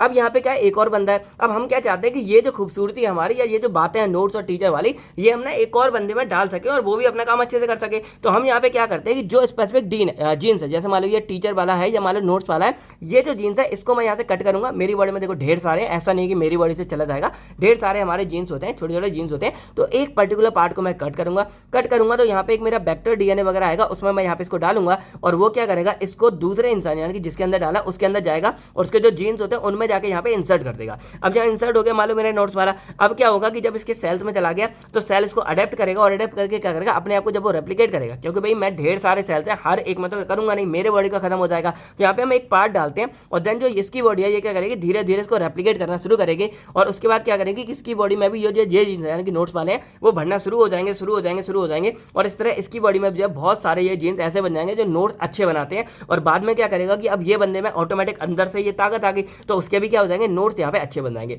और एक्चुअल में बताऊं तो यही हमारा होता है एक्चुअल में जब एक बच्चे का जन्म होता है। यानी कि देखो यहाँ पे मदर हमारी है और मदर के जीन से डीएनए चल रहा है, या हमारे फादर है और फादर के डीएनए चल रहे हैं। तो जब यहाँ पे बच्चा बनता है तो थोड़े बहुत जो डीएनए के जीन्स है वो हमारे इधर आएंगे माँ से, थोड़े बहुत आते हैं हमारे फादर से, और उन्हीं दोनों से मिलकर हमारे यहाँ नया डीएनए बनता है। और जब नया डीएनए बनेगा, इसीलिए जो उसके अंदर यानी कि जो बच्चा है उसके अंदर जो फैसिलिटीज है क्या कैसे होगा, वो मदर और फादर की होती है। अब जैसे मैंने बोला कि नोट्स वगैरह आ रहा है, खूबसूरती आ रही है, तो आपने देखा होगा अगर किसी के मम्मी पापा अच्छे होते हैं, खूबसूरत होते हैं, तो बच्चा भी वैसा ही हो जाता है। कलर जैसा होता है कलर आ जाता है, वेट जैसा होता है वेट हो जाता है, कोई मोटे तो ज़्यादा मोटे हो गए, या किसी की लंबाई हाइट ज़्यादा होती है तो उसकी हाइट भी बच्चे की वैसी हो जाती है। तो यही जो पूरा फंडा है ना, ये हमारा नेचुरल होता है। तो यहाँ पे हमने क्या किया, मैंने यहाँ पे इंटेंशनली यानी कि खुद से यहाँ पे कट किया दूसरे इंसान के अंदर डाल दिया, और जब दूसरे इंसान ने डाला तो उसके अंदर भी ये पूरा बनना शुरू हो गया। तो इसी को जहाँ क्या बोलेंगे, आर डीएनए, यानी कि रिकॉम्बिनेंट डीएनए। यानी कि देखो एक मेरा डीएनए था, ये दूसरा डीएनए था, तो मैंने यहाँ पे अपने डीएनए को इसके अंदर डाल दिया, तो कंबाइंड कर दिया। और जब कंबाइंड कर दिया तो इसको क्या बोलेंगे, रिकॉम्बिनेंट डीएनए टेक्नोलॉजी। यानी कि यहाँ पे मैं कंबाइंड करके दो डीएनए को एक नया यूजफुल प्रोडक्ट बना रहा हूँ। यानी कि मैंने यहाँ पे क्या किया कि इस बंदे के अंदर में अच्छे नोट्स बनाने की पूरे के पूरे एक यूजफुल प्रोडक्ट डाल दिया। तो यही पूरा फंडा मेरा क्या कहलाता है, आर डीएनए टेक्नोलॉजी कहलाता है। तो आई होप आपको ये पूरा फंडा क्लियर हो गया होगा। और जो मैंने आपको इंसुलिन के बारे में स्टार्टिंग में बताया था, वही ऐसा होता है कि जैसे हमारे इंसुलिन के जीन होते हैं, इसको उठाएंगे हम, दूसरा जो बैक्टीरिया उसके अंदर डालेंगे, और बैक्टीरिया के अंदर जब ये वाले जीन पहुंच गए तो बैक्टीरिया भी उसी तरह का प्रोटीन इंसुलिन बनाएगा, और बाद में हम उसको आइसोलेट कर लेंगे और अपना इस्तेमाल कर लेंगे। तो इस तरह हम क्या कर सकते हैं, एक इंसान की जो इन्फॉर्मेशन है उसको दूसरे इंसान में डाल के उसको बेहतर बना सकते हैं और अपनी चीज़ें नहीं बना सकते हैं। तो यही पूरा का पूरा फंडा हमारा आरडीएनए और जेनेटिक इंजीनियरिंग कहलाता है। आई होप आपको ये समझ आ गया होगा, इतना आ गया होगा कि कभी एग्जाम में आएगा आप लोग इसको लिख के आ सकते हो। तो यहाँ पे क्या बात कर सकते हैं कि ये जो हमारा जेनेटिक इंजीनियरिंग है, ये एक प्रोसेस होती है जिसमें जो हमारा जेनेटिक मटेरियल होता है उसमें हम क्या करेंगे, कुछ मॉडिफिकेशन करेंगे, जिससे जो हमारा डिजायर्ड प्रॉपर्टीज वाला ऑर्गेनिज्म है वो हमको यहाँ पे मिल सके। जैसे मैंने आपको यहाँ बताया कि ये है, तो इसके प्रोटीन में मैंने यहाँ थोड़ा बहुत चेंज किया, जेनेटिक में चेंज किया, और मुझे डिजायर्ड वाला ऐसा यहाँ पे मिल सके। एग्जाम्पल जैसे हमारा ट्रांसजेनिक ऑर्गेनिज्म होता है, यहाँ पे जीन थेरेपी होती है। कई बार आपने देखा होगा लोगों को जीन थेरेपी देते हैं कि भाई एक बंदे के जीन दूसरे में डाल के उसको उसके जैसा बनाने की कोशिश करते हैं। देन हमारे यहाँ पे आता है रिकॉम्बिनेंट डीएनए टेक्नोलॉजी। इसमें भैया की वो टेक्नोलॉजी होती है जिसमें हम कंबाइंड करते हैं एक डीएनए को दूसरे डीएनए के साथ में, और आगे बनाते हैं अपना यूजफुल प्रोडक्ट। जैसे मैंने क्या किया, यहाँ पे मैंने बनाया कि अपने जैसा एक और बंदा बनाया जो आगे जाके मेरे जैसे नोट्स बना सके, और इधर मैंने क्या किया कि अपने जैसा एक और यहाँ पे क्या किया, अपने जैसे इंसुलिन मैंने बना के यहाँ पे एक और इंसुलिन अपनी बना दी। एग्जाम्पल यहाँ पे रिकॉम्बिनेंट इंसुलिन हो गया जो हमारा बनता है, या रिकॉम्बिनेंट वैक्सीन हो गया, वैक्सीन भी हमारी इसी तरह से बनाई जाती है। नेक्स्ट इसकी एप्लीकेशन के बारे में बात करें तो ये जो हमारे थेरेप्यूटिक प्रोटीन्स होते हैं ना, उनको बनाने में इसका बहुत मेजर रोल होता है। इसके अलावा जो वैक्सीन प्रोडक्शन है उसमें हेल्प करते हैं, इसके अलावा जो जीन थेरेपी होती है ना उसमें भी हेल्प करेंगे, और जो हमारे डायग्नोस्टिक टेक्निक है उसमें भी हेल्प करेंगे। नेक्स्ट हमारा आता है क्वेश्चन नंबर 9। यहाँ पे हमारा आता है क्लोनिंग वेक्टर्स के बारे में, या हमें जो है इसकी प्रॉपर्टीज और एप्लीकेशन बताने हैं। तो ये कुछ, ये जो हमारे क्लोनिंग वेक्टर है ये हमारे डीएनए के मॉलिक्यूल्स होते हैं, और इनका काम क्या होता है, जो मैंने आपको बताया कि यहाँ से ये जो मेरे कट है, इतना पार्ट जो कट है नोट्स वाला, ये यहाँ पे कट होगा। खूबसूरती मैं किसी को नहीं दूंगा अपनी, नोट यहाँ पे जब कट होगा तो इस कट होकर जो ये हमारा ये डीएनए फ्रेगमेंट है, इसको जब नए बंदे में लेके आना तो बीच में कोई तो चाहिए ना जो इसको यहाँ से पकड़ेगा, पकड़ के आगे लेके जाएगा। तो यही जो हमारा फंडा है, इसी को हम यहाँ पे क्या बोलते हैं, वेक्टर बोलते हैं। यानी कि वेक्टर एक्चुअल में हमारा वो सब्सटेंस है जो क्या करेगा, एक फॉरेन डीएनए को, जैसे मान लो अभी इस बंदे के लिए तो ये फॉरेन हो गया मेरा वाला,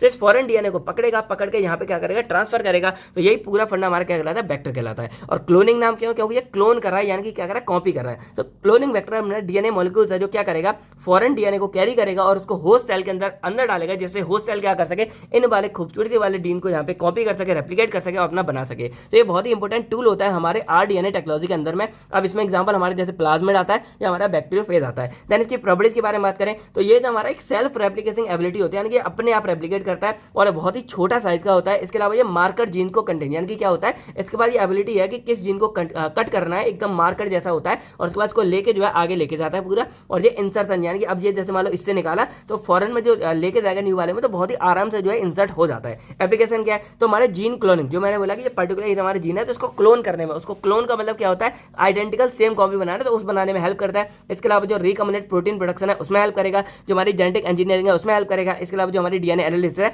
उसमें हमारी हेल्प करता है। नेक्स्ट हमारा आता है classify vector with example and application. तो ये जो मैंने वेक्टर बताया था यही होता है कि वेक्टर हमारे डीएनए का वो मॉलिक्यूल होगा जो फॉरेन डीएनए को हमारे होस्ट सेल के अंदर ट्रांसफर करने में हेल्प करेगा। एग्जांपल जैसे हमारा प्लाज्मिड हो गया या हमारा कॉस्मिड हो गया।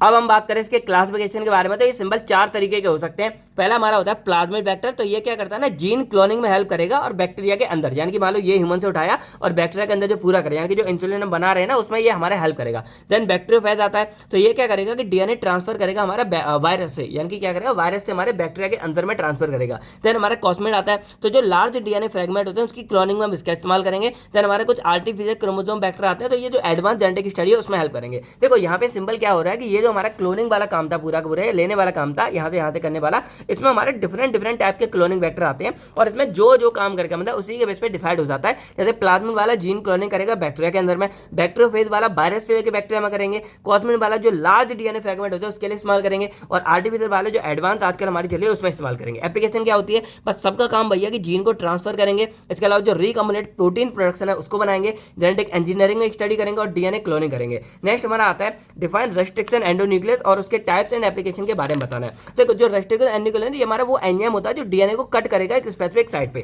अब जैसे मैंने बोला कि मुझे ना ये वाला साइट चाहिए, तो यहाँ से और यहाँ से इतने पार्ट को कट करने का काम कौन करेगा, हमारा एंजाइम यहाँ पे करेगा, रेस्ट्रिक्शन एंडोन्यूक्लियोटाइड ये करेगा। तो ये बहुत ही इंपॉर्टेंट टूल है, क्योंकि भाई जब तक हमारा डीएनए यहाँ पे कट नहीं होगा तब तक आगे जाएगा नहीं, तो इसको कट करने में हेल्प हमारा करता है ये एंजाइम। तो ये बहुत ही इंपॉर्टेंट हमारा टूल हो जाता है। अब एग्जाम्पल बहुत ही ऐसे नाम है, देखो यहाँ पे एक हो गया हमारा ECOR1 और यहाँ पे ECOR1 है और एक हमारा HINT3 है, तो ये ऐसे ही नाम है, आप देख लेना। अब टाइप देखा जाए तो ये टोटल 4 टाइप के हो सकते हैं, 1 2 3 4। जो 1 वाला है वो हमारा डीएनए को क्लीव करेगा और मॉडिफाई करेगा, यानी कि उसको तोड़ के मॉडिफाई करेगा। सेकंड वाला जो एंजाइम है वो क्या करेगा, एक रिकॉग्निशन साइट होती है ना उस पर कट करेगा, यानी कि एक स्पेसिफिक होती है कि ये वाला जो हमारा यानी कि ये वाला जो एंजाइम है ये हमारा उसके लिए, तो उधर ही जाके कट करेगा। देन जो थर्ड वाला है जो रेस्ट्रिक्टेड डीएनए क्लीवेज होते हैं, यानी कि यहाँ पे जो रेस्ट्रिक्शन वगैरह वैसे वहाँ पे कट करेगा। और जो टाइप 4 वाला है जो मिथाइलेटेड वाला जो मिथाइल ग्रुप वगैरह वहाँ से कट करेगा। तो इस तरह ये बस चारों के टाइप्स होते हैं, आप देख लेना। नहीं भी आता कोई बात नहीं, मेन आपका ये लिख के आना। देन आप एप्लीकेशन देखा जाए तो भाई आपका सारा का सारा जो है आरडीएनए टेक्नोलॉजी में इस्तेमाल हो रहा है, देन जीन क्लोनिंग में इस्तेमाल हो रहा है, और देन डीएनए मैपिंग, यानी कि भाई डीएनए को मैप कर रहा है, क्योंकि भाई इनको पता है कि कौन सा डीएनए कहाँ है,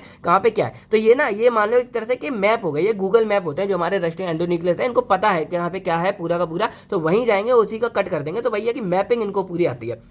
अब हमारे यहाँ पे नेक्स्ट आता है differentiate between exonuclease and endonuclease. देखो यहाँ पे जो वर्ड है ना न्यूक्लियस, यानी कि न्यूक्लियस तो आपको पता है कि हमारे जो सेल्स है, जो हमारे सेल्स होते हैं उनके अंदर के न्यूक्लियस के बारे में बात हो रही है। और यहाँ पे ES वर्ड लगे मतलब क्या, ASE वर्ड का मतलब क्या, एंजाइम है। तो ये हमारा ना न्यूक्लियस के अंदर काम करते हैं। तो जैसे हमने यहाँ पे ऊपर किसके बारे में पढ़ा था, रेस्ट्रिक्शन एंडोन्यूक्लियस, ये हमारा कट करने में हेल्प कर रहा था। तो यहाँ पे हमें डिफरेंस बताना है कि एक्सो क्या होता है और एंडो क्या होता है। देखो एक्सो तो हमारा वो वाला एंजाइम होता है जो हमारा रेगुलर बेसिस पे काम आता है, यानी कि मान लो जब एक हमारा डीएनए दूसरे डीएनए में रेप्लिकेट होगा, यानी कि देखो एक ये हमारा डीएनए है, अब ये आगे जाके ना इस तरह के 2 डीएनए बनाता है। तो जब यहाँ पे 2 डीएनए बनते हैं तो यहाँ पे ना कुछ हमारे एक्स्ट्रा रिमूव बेकार वाले न्यूक्लियस ऐड हो जाते हैं, तो उसको रिमूव कराता है कौन, हमारा एक्सोन्यूक्लियस, यानी कि ये ना प्रूफ रीडिंग करता है, यानी कि कोई खराब न्यूक्लियस तो ऐड नहीं है, कहीं कुछ गड़बड़ तो नहीं है, तो इन सबको पकड़ेगा और उसके बाद उनको रिमूव कर देगा। तो इसमें काम आता है हमारा एक्सोन्यूक्लियस, यानी कि ये वो एंजाइम होता है जो रिमूव करता है हमारे न्यूक्लियर को from the end of DNA molecule सबगेटिव, और इसीलिए एक्सो का मतलब होता है एग्जिट करना, यानी कि हमारे न्यूक्लियर को रिमूव यानी कि एग्जिट करना है। तो ये डीएनए रिपेयर में हेल्प करेगा, और जो प्रूफ रीडिंग है यानी कि सब कुछ सही है उसमें हेल्प करेगा। एग्जांपल हमारा एक्सोन्यूक्लियस 3rd हो गया, जो हमारा वेल 31 हो गया। देन हमारा आता है एंडोन्यूक्लियस, तो ये हमारा वो एंजाइम होता है जो डीएनए को अंदर से कट करेगा। अब जैसे मैंने क्या बोला कि हमें ये पर्टिकुलर एरिया का कोई चाहिए, तो इनको यहाँ से कट करने में हेल्प कौन करेगा, हमारा एंडोन्यूक्लियस करेगा। अब ये डिफरेंट टाइप के होते हैं, जिसमें हमारा पहला यहाँ पे आपने पढ़ा होगा रेस्ट्रिक्शन वाला होता है, जो रेस्ट्रिक्शन वाली साइड होती है वहां पे जाके कट करेगा, जैसे आपको ये टाइप 3 दिख रहा होगा। देन यहाँ पे बात करें तो ये वाइडली इस्तेमाल होता है हमारा आरडीएनए टेक्नोलॉजी में और जीन क्लोनिंग में, क्योंकि देखो जब तक ये यहाँ से कटेगा नहीं तब तक ये दूसरे में जाएगा नहीं, और जब कटेगा दूसरे में जाएगा तो इसी को हम यहाँ पे आरडीएनए बोलते हैं कि 2 डीएनए कंबाइंड हो गए, और जब यहाँ से कटेगा यहाँ पे जाएगा तो यहाँ पे जो ये वाला जीन था इसकी यहाँ पे क्लोनिंग यानी कि इसके जैसा बनेगा, तो इसको हम जीन क्लोनिंग बोल देंगे। यानी कि देखा जाए लगभग नाम अलग अलग है, लेकिन ओवरऑल फंडा देखा जाए तो वही हमारा सेम हो रहा है। देन यहाँ पे आता है हमारा डीएनए लाइगेज के बारे में, और इसका रोल क्या होता है हमारे आरडीएनए में। तो देखो डीएनए लाइगेज हमारा वो एंजाइम होता है जो ज्वाइन करता है हमारे डीएनए फ्रेगमेंट को। अब जैसे मान लो ये मेरा यहाँ पे आ गया, तो जब ये आ गया, जैसे मान लो ये हमारा फॉरेन का, एक तो इतनी जगह भर जाती है, मान लो ये हमारा फॉरेन का है और ये मेरा यहाँ पे नया वाला आ गया जो मैंने यहाँ पे ऊपर से भेजा वो वाला, तो अब इसको यहाँ पे ज्वाइन भी तो करना है, तो इसको इसके अंदर ज्वाइन कौन करेगा, डीएनए लाइगेज एंजाइम। यानी कि डीएनए लाइगेज एंजाइम हमेशा हमारा क्या करता है, जो डीएनए के फ्रेगमेंट है, यानी कि देखो जहाँ पे छोटा सा फ्रेगमेंट टूट के आया इसको यहाँ पे ज्वाइन करने में हेल्प कौन करेगा, हमारा डीएनए लाइगेज करता है। और ये करता है क्या कि हमारे जो फॉस्फोडाइस्टर बॉन्ड होता है इसको बनाता है। अब ये क्या होता है, तो जब मान लो ये हमारी राइबोस शुगर है, ये फॉस्फेट ग्रुप है, ये राइबोस शुगर है, ये फॉस्फेट ग्रुप है, ये राइबोस है, तो इस तरह हमारे ये पूरा का पूरा यानी कि जो डीएनए का ये हेलिक्स स्ट्रक्चर है वो इन्हीं से बना होता है, और यहाँ पे ये फॉस्फेट हमारे लगा होता है, तो एक बॉन्ड यहाँ एक बॉन्ड यहाँ, तो इसी को हम यहाँ पे क्या बोलते हैं, फॉस्फोडाइस्टर बॉन्ड बोलते हैं। और इनको बनाने में यानी कि देखे जो मान लो ये हमारा एक न्यूक्लियोटाइड हो गया और ये हमारा एक न्यूक्लियोटाइड हो गया, जो हम बोलते हैं यानी कि ये जो लगे होते हैं हमारे छोटे पार्ट, तो इनको आपस में जोड़ता कौन है, इनको जोड़ रहा है हमारा डीएनए लाइगेज। कैसे जोड़ेगा, फॉस्फोडाइस्टर बॉन्ड को यहाँ पे फॉर्म कर देगा, यानी कि इसके फॉस्फेट को यहाँ जोड़ देगा, तो आपस में जुड़ जाएंगे, और जब जुड़ जाएंगे तो हमारा डीएनए फ्रेगमेंट यहाँ पे पूरा जुड़ जाता है और एक लंबी चेन हमारी पूरी डीएनए की बनती है। तो इसी में हमारा डीएनए लाइगेज हेल्प करता है। तो ये हमारा बहुत ही इंपॉर्टेंट रोल प्ले करता है हमारे डीएनए रेप्लिकेशन में और उसको रिपेयर करने में। एग्जांपल जैसे हमारा T4 डीएनए लाइगेज हो गया या हमारा ई कोलाई का डीएनए लाइगेज होगा जो ई कोलाई के अंदर काम करेगा। अब इसके रोल हमारे क्या होते हैं, तो जो हमारे फॉरेन डीएनए फ्रेगमेंट है, जो मैंने बोला कि फॉरेन से हमारा ऊपर से आएगा फॉरेन वाला, यानी कि ये मानो कि यहाँ पे आकाश जो मैं हूँ वो फॉरेनर हूँ, और यहाँ पे जो बंदा है जिसको मेरे ये क्वालिटी चाहिए वो यहाँ पे क्या है, लोकल हो गया भाई, लोकल बंदा है। तो ये यहाँ से फॉरेन वाले के जो है यहाँ पे जाएगा तो उसमें ये हमारी हेल्प करेगा। देन जो रिकॉम्बिनेंट डीएनए मॉलिक्यूल्स है उसको फॉर्म करने में हेल्प करेगा, जीन क्लोनिंग में हेल्प करेगा, और डीएनए रिपेयर करने में हमारी हेल्प करता है।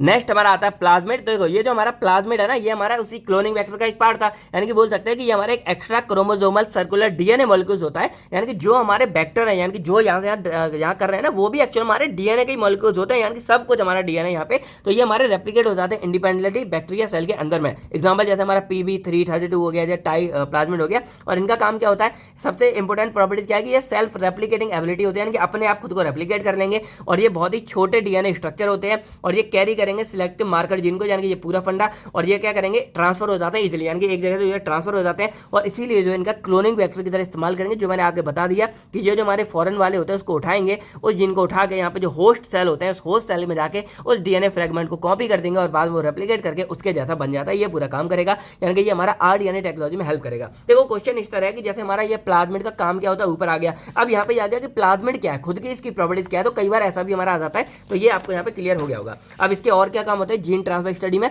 या हमारे जो रिकॉम्बिनेंट प्रोटीन है उसमें हेल्प करता है। देन या नेक्स्ट हमारा आता है right process and application of recombinant DNA technology. तो देखो जो हमारी आरडीएनए है वो टेक्नोलॉजी है जिसमें हम डीएनए को यहाँ पे कंबाइन करके क्या करते हैं, यूजफुल प्रोडक्ट बनाते हैं। जैसे हम यहाँ पे इंसुलिन बना रहे हैं या हम यहाँ पे रिकॉम्बिनेंट वैक्सीन बना रहे हैं। अब ये फंडा मैंने ऑलरेडी आपको जो है डिटेल में यहाँ पे बता दिया है। इसके 4-5 स्टेप होते हैं। जैसे पहले आइसोलेशन, यानी कि जो डिजायर्ड हमारा एरिया उसको आइसोलेट करेंगे। देन कटिंग करेंगे, जो हमारे रेस्ट्रिक्शन एंजाइम होते हैं, जो मैंने बोला कि रेस्ट्रिक्शन हमारा एंजाइम है वो यहाँ पे कट करेगा। इसके बाद जब सॉरी एंडोन्यूक्लियस, रेस्ट्रिक्शन एंडोन्यूक्लियस वाला था। देन ये डीएनए फ्रेगमेंट हमारे दूसरे वाले पे जाके जुड़ेगा, किसकी वजह से, डीएनए लाइगेज की वजह से। और उसके बाद जो रिकॉम्बिनेंट डीएनए वो हमारा होस्ट सेल में यहाँ पे ट्रांसफर हो जाएगा, और देन यहाँ पे क्या करेगा, ग्रोथ करके इसके अंदर भी प्रॉपर्टी हमारी आ जाती है। आज जैसे हम यहाँ पे क्या करेंगे, ह्यूमन बॉडी का हम यहाँ पे ई कोलाई के अंदर डाल के अपने जो इंसुलिन के जीन है वो यहाँ पे डालेंगे और इंसुलिन बनना हमारा स्टार्ट हो जाएगा। अब देखो इंसुलिन के बारे में ना इतना बता दिया भाई, अगर लॉन्ग क्वेश्चन भी आता है ना, आप लोग लिख के आ जाओगे कि इंसुलिन कैसे बनता है। एप्लीकेशन के बारे में बात करें तो ये जो हमारा होता है थेरेप्यूटिक प्रोटीन्स होते हैं ना, उनको बनाने में हेल्प करेगा। देन जो वैक्सीन की प्रोडक्शन है है उसमें हेल्प करेगा। जो जीन थेरेपी है उसमें यूज करेंगे। इसके अलावा जो डायग्नोस्टिक टेक्निक है उसमें इस्तेमाल करेंगे।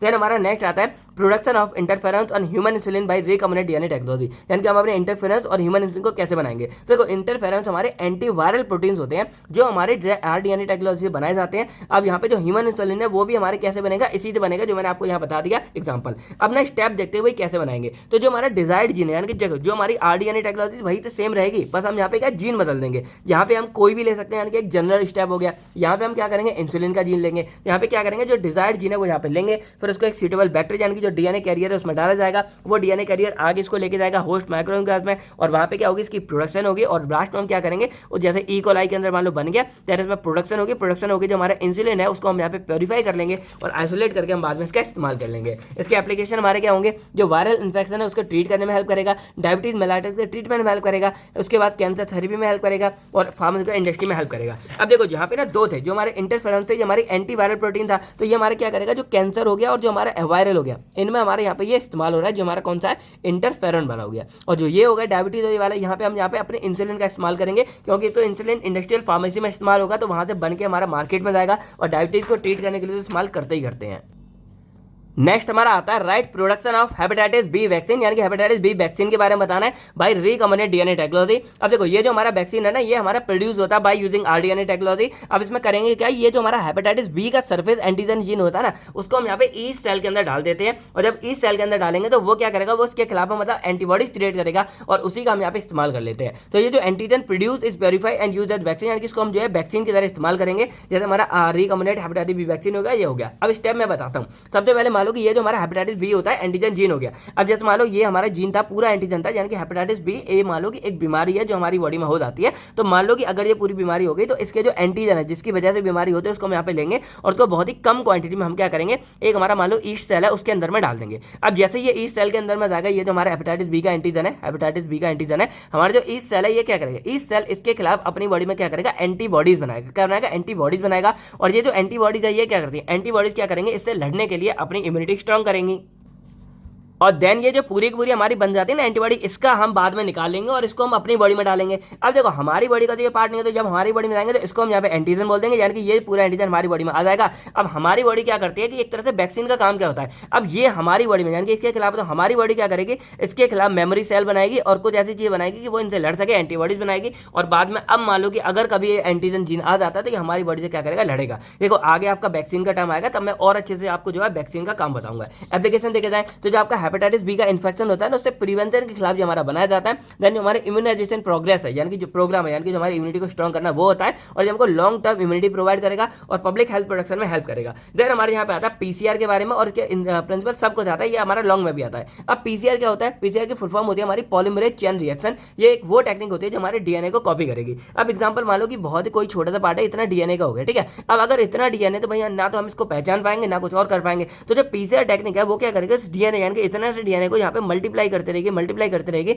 और ढेर सारा डीएनए हमारे यहाँ पे बना के तैयार कर देगा। और जब ढेर सारा कर देगा तो आप खुल के बोल सकते हो भाई जो मर्जी है, जितना करना चाहे उतना आप कर सकते हो, क्योंकि डीएनए आपका बहुत ज्यादा अवेलेबल है। तो ये क्या करता है पीसीआर, ये हमारा लार्ज नंबर ऑफ जो कॉपीज होती है हमारे डीएनए सीक्वेंस की उसको प्रोड्यूस करेगा। एग्जांपल जैसे डीएनए एम्प्लीफिकेशन हो गया, ये जेनेटिक टेस्टिंग हो गया। अब प्रिंसिपल देखा जाए तो ये हमारे जो डीएनए रेप्लिकेशन प्रोसेस है ना उसके मतलब बेस्ड होता है। और जो डीएनए पॉलीमरेज एंजाइम है वो हमारा क्या करता है, नए डीएनए को बनाता है। अब देखो ये ना बहुत ही लॉन्ग स्टेप है यहाँ पे पूरा, तो अगर मैं आपको लॉन्ग वाला समझाता हूँ थोड़ा बहुत तो वहां मैं क्लियर कर दूंगा। अभी शॉर्ट के अकॉर्डिंग आप ये मान लो कि इतना लिख के आ सकते हो कि एक वो टेक्निक है जो हमारे डीएनए को मल्टीप्लाई करने में या एम्प्लीफिकेशन करने में बहुत ज्यादा हेल्प करती है। एम्प्लीफिकेशन इसलिए बोला जाता है क्योंकि पहले आपके पास छोटा पार्ट था, उसको आपने बड़ा कर करके बहुत ही लार्ज क्वांटिटी में डीएनए बना देते हो।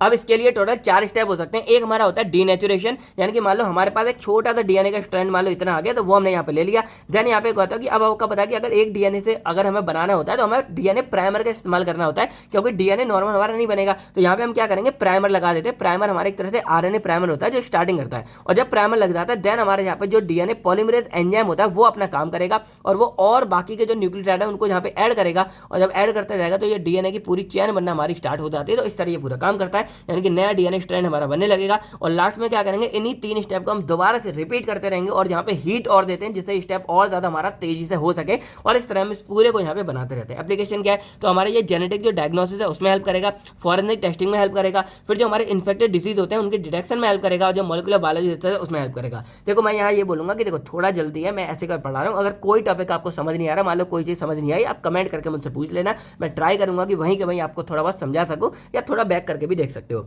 नेक्स्ट हमारा आता है define gene transfer, then write method of microbial gene transfer. देखो जीन ट्रांसफर का सिंपल मतलब क्या होता है, हम जेनेटिक मटेरियल को एक ऑर्गन से दूसरे में ट्रांसफर कर रहे हैं। जैसे हम यहाँ पे कर रहे थे कि मैं इसका जीन यानी कि अपना जीन जो है दूसरे में यहाँ पे ट्रांसफर कर रहा था, ये भी क्या जीन ट्रांसफर हो गया। तो ये बहुत ही इंपॉर्टेंट होता है हमारा माइक्रोबियल जेनेटिक और बायोटेक्नोलॉजी के अंदर में, यानी कि यहाँ डीएनए को ट्रांसफर किया जाता है और बैक्टीरियल को रिकॉम्बिनेट, यानी कि जो मैंने बोला कि रिकॉम्बिनेशन किया जाता है, हम 2 डीएनए को यहाँ पे कर सकते हैं। अब इसमें 2-3 हमारे मेथड आते हैं। पहला हमारा आता है ट्रांसफॉर्मेशन। तो यहाँ पे क्या करते हैं कि जो नेक्ड डीएनए, जैसे मान लो ये नॉर्मल डीएनए वगैरह है, तो बैक्टीरिया आएगा और इसको यहाँ से ले लेगा, अपटेक कर लेगा, तो ये हमारा हो गया ट्रांसफॉर्मेशन। सेकंड आता है हमारा ट्रांसडक्शन। इसमें क्या करेंगे कि जो हमारे बैक्टीरियोफेज होते हैं, यानी कि जैसे हमारा कोई वायरस वगैरह है तो वायरस के अंदर डीएनए वगैरह डालेंगे और वायरस क्या करेगा उस बैक्टीरिया के अंदर, यानी कि वायरस के थ्रू हम क्या करेंगे बैक्टीरिया के अंदर में वो डीएनए को ट्रांसफर करेंगे, क्योंकि वायरस हमारा इकलौता ऐसा होता है जो इवन अपनी ही प्रजाति वाले यानी कि माइक्रो ऑर्गन को बाकियों को भी इन्फेक्ट कर सकता है। यानी कि बैक्टीरिया को नहीं करेगा, लेकिन वायरस ऐसा होता है जो वायरस को भी करेगा, वायरस बैक्टीरिया को भी करेगा, वायरस फंगाई को भी करेगा, इसीलिए वायरस बहुत ज्यादा डेंजर होता है। वायरस एनिमल में भी जो अपना काम करता है। देन हमारा आता है कंजुगेशन। अब देखो ये हमारा क्या करता है, जैसे मान लो ये बैक्टीरिया,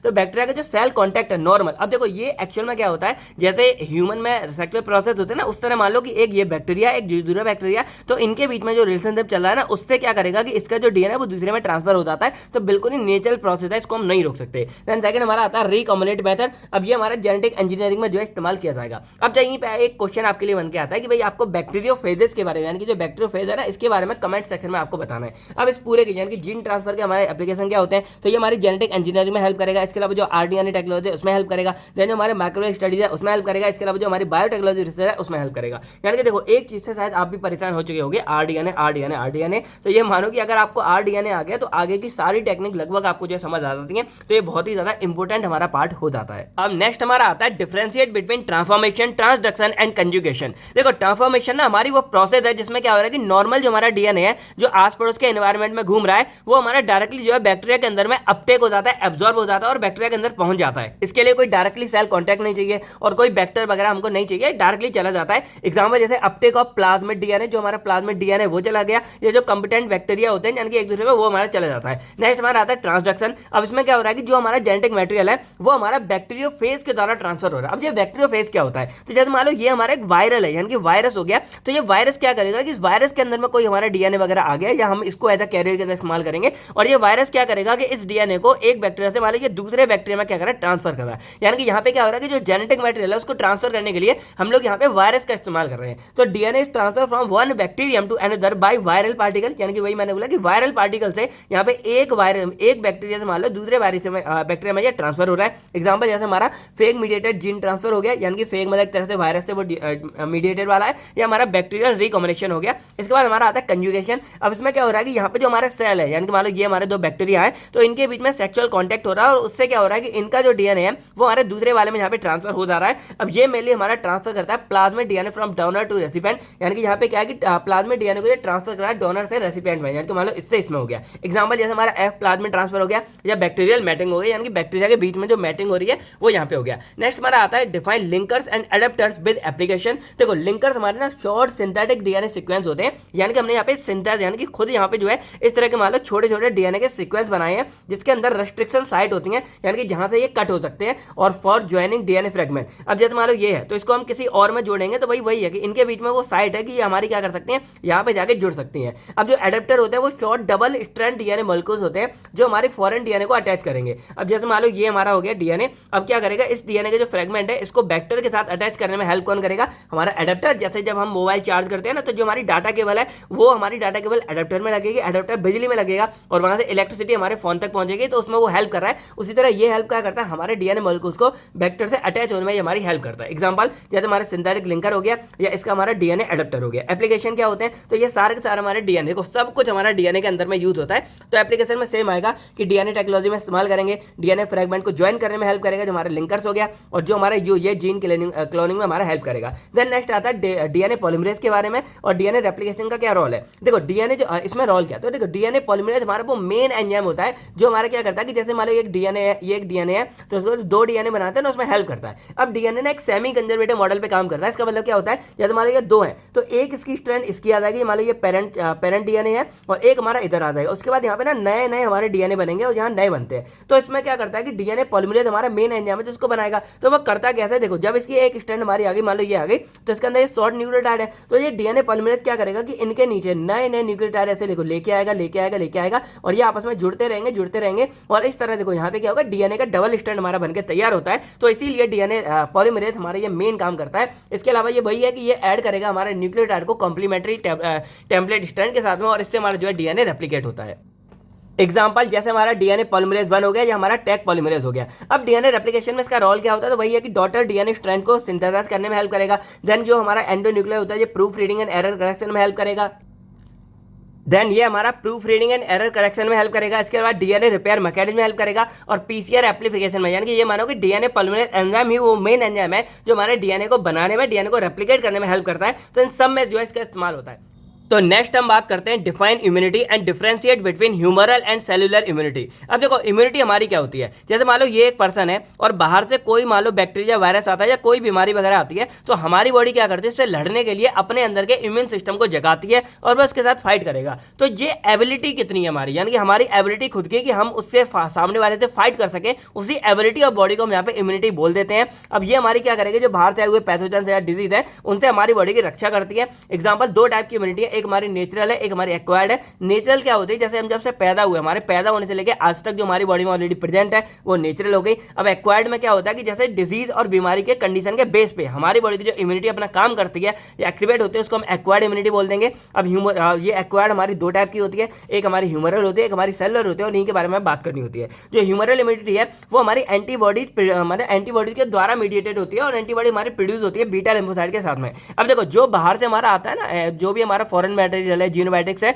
उसको हम अपनी बॉडी में क्या बोल देते हैं, एंटीजन बोल देते हैं। और इस एंटीजन से लड़ने के लिए हमारी बॉडी क्या करती है, इस एंटीजन को देख के इसके खिलाफ, जो इससे फाइट कर सके, इसी के खिलाफ हमारी इसी के अकॉर्डिंग एंटीबॉडीज बनाती है और इसीलिए इसको क्या बोलते हैं, एक्वायर्ड बोलते हैं। यानी कि जब हमारी बॉडी में एंटीजन आया तो इससे लड़ने के लिए एंटीबॉडी बनाई गई और ये एंटीबॉडी क्या करेगी, इस एंटीजन से लड़ेगी, उसको मारेगी और इसी पूरे को हम एंटीजन एंटीबॉडी रिएक्शन बोल देते हैं और ये हमारी इम्यूनिटी मतलब इम्यून सिस्टम के अंदर में होते हैं और ये हो गया। अब ये जो एंटीबॉडी है हमारे बीटा लिम्फोसाइट्स बनाता है। देन ये मेनली हमारा एक्ट होता है अगेंस्ट जो एक्स्ट्रा सेलुलर माइक्रो ऑर्गेनिज्म है, यानी कि देखो सेल हमारा एक्स्ट्रा मतलब सेल के बाहर की कोई चीज आ रही है उसके खिलाफ, और जो हमारे कुछ टॉक्सिन यानी कि जो जहर वगैरह हमारी बॉडी में प्रेजेंट है या कहीं से आ गए हैं उनके खिलाफ ये हमारी काम करेगी। एग्जांपल ये हमारे जैसे एंटीबॉडी रिस्पांस हो गया या प्लाज्मा सेल हो गया। अब सेलुलर वाली क्या होती है, ये हमारी टी लिम्फोसाइट के द्वारा मीडिएटेड होती है और ये मेनली जो हमारे इंट्रासेलुलर पैथोजेंस होते हैं, जैसे हमारे इन्फेक्टेड सेल हो गया या कैंसर सेल है। अब जैसे मान लो हमारी देखो ये तो बाहर के सेल हो गए, जैसे बैक्टीरिया वायरस हो गया उनसे लड़ा, लेकिन मान लो ये आ गए और हमारे जो सेल है मान लो इसमें कोई म्यूटेशन वगैरह होगी, तो ये सेल हमारी बॉडी का पार्ट है, लेकिन हाँ ये भी हमारी बॉडी में नुकसान कर रहा है। तो देन इनसे फाइट करने के लिए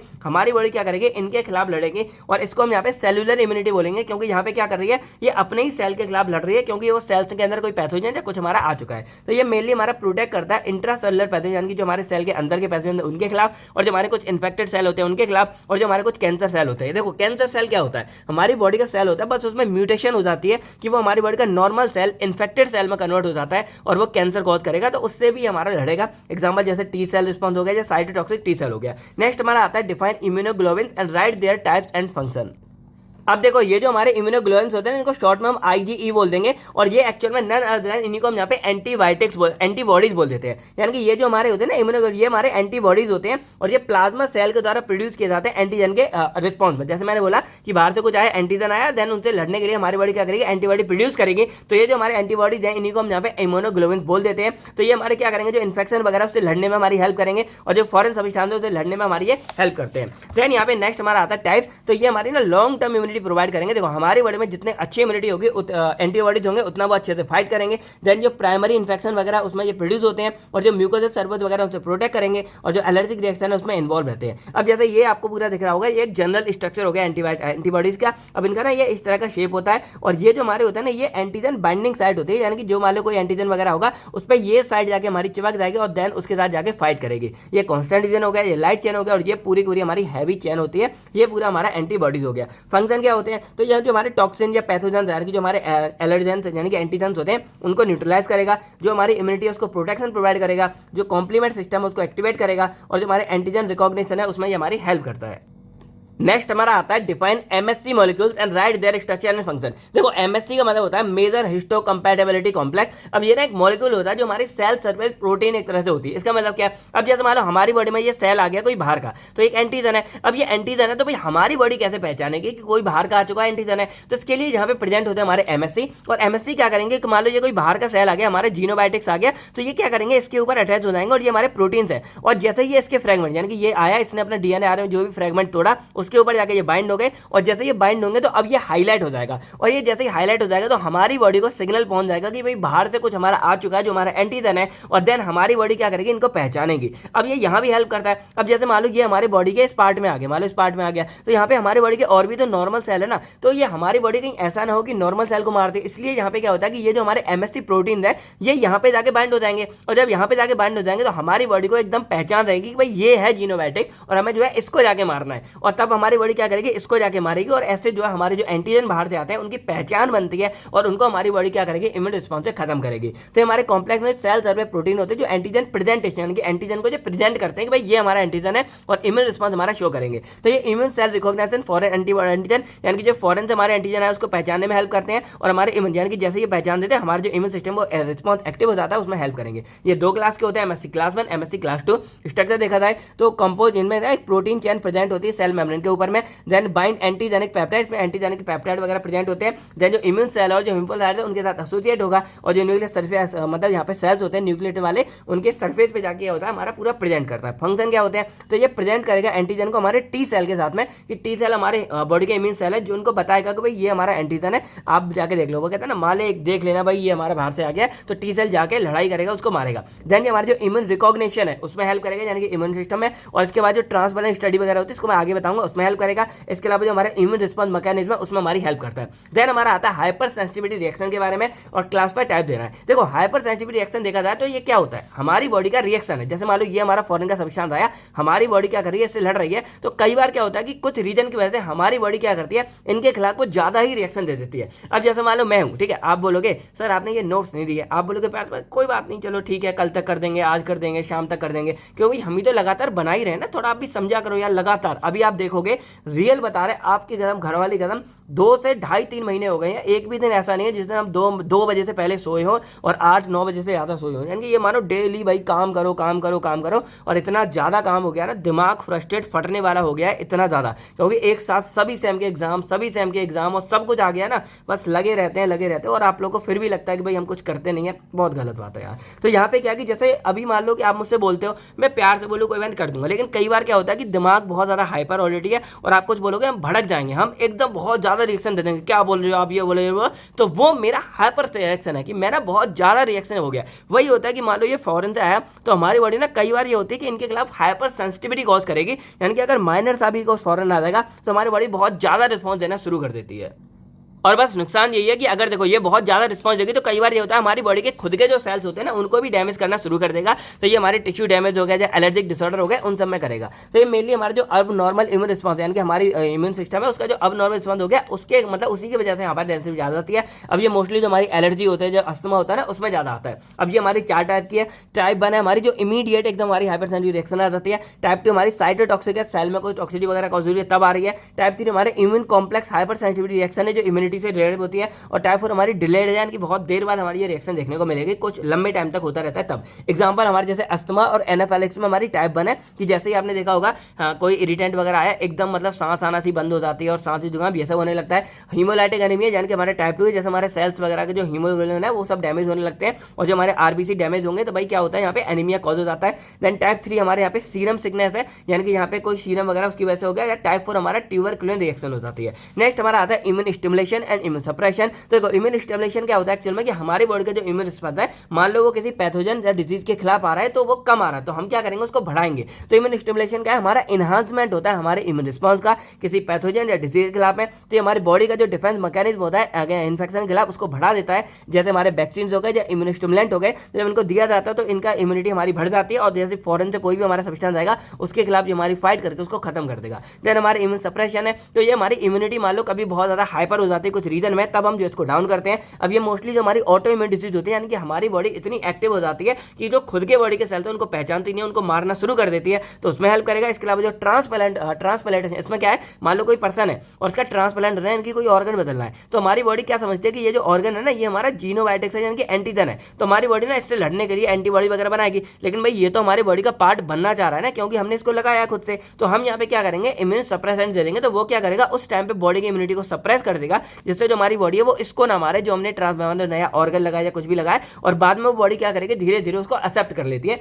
एग्जाम्पल जैसे हमारा कॉर्टिकोस्टेरॉइड्स हो गया, जो हमारा साइक्लोस्पोरिन हो गया। देन हमारी यहाँ पे आती है एप्लीकेशन ऑफ इम्यून स्टिमुलेशन। तो ये जो हमारी वैक्सीनेशन प्रोग्राम वगैरह होते हैं ना, उसमें इसका हम इस्तेमाल करेंगे। फिर कैंसर थेरेपी में इस्तेमाल करेंगे, और जो इम्यून डेफिशिएंसी डिसऑर्डर है उसमें इस्तेमाल करेंगे। और जो इम्यून सप्रेशन है इसका हम ऑर्गन ट्रांसप्लांटेशन जो मैंने आपको बताया, और जो ऑटोइम्यून डिसीज है उसमें इस्तेमाल करते हैं।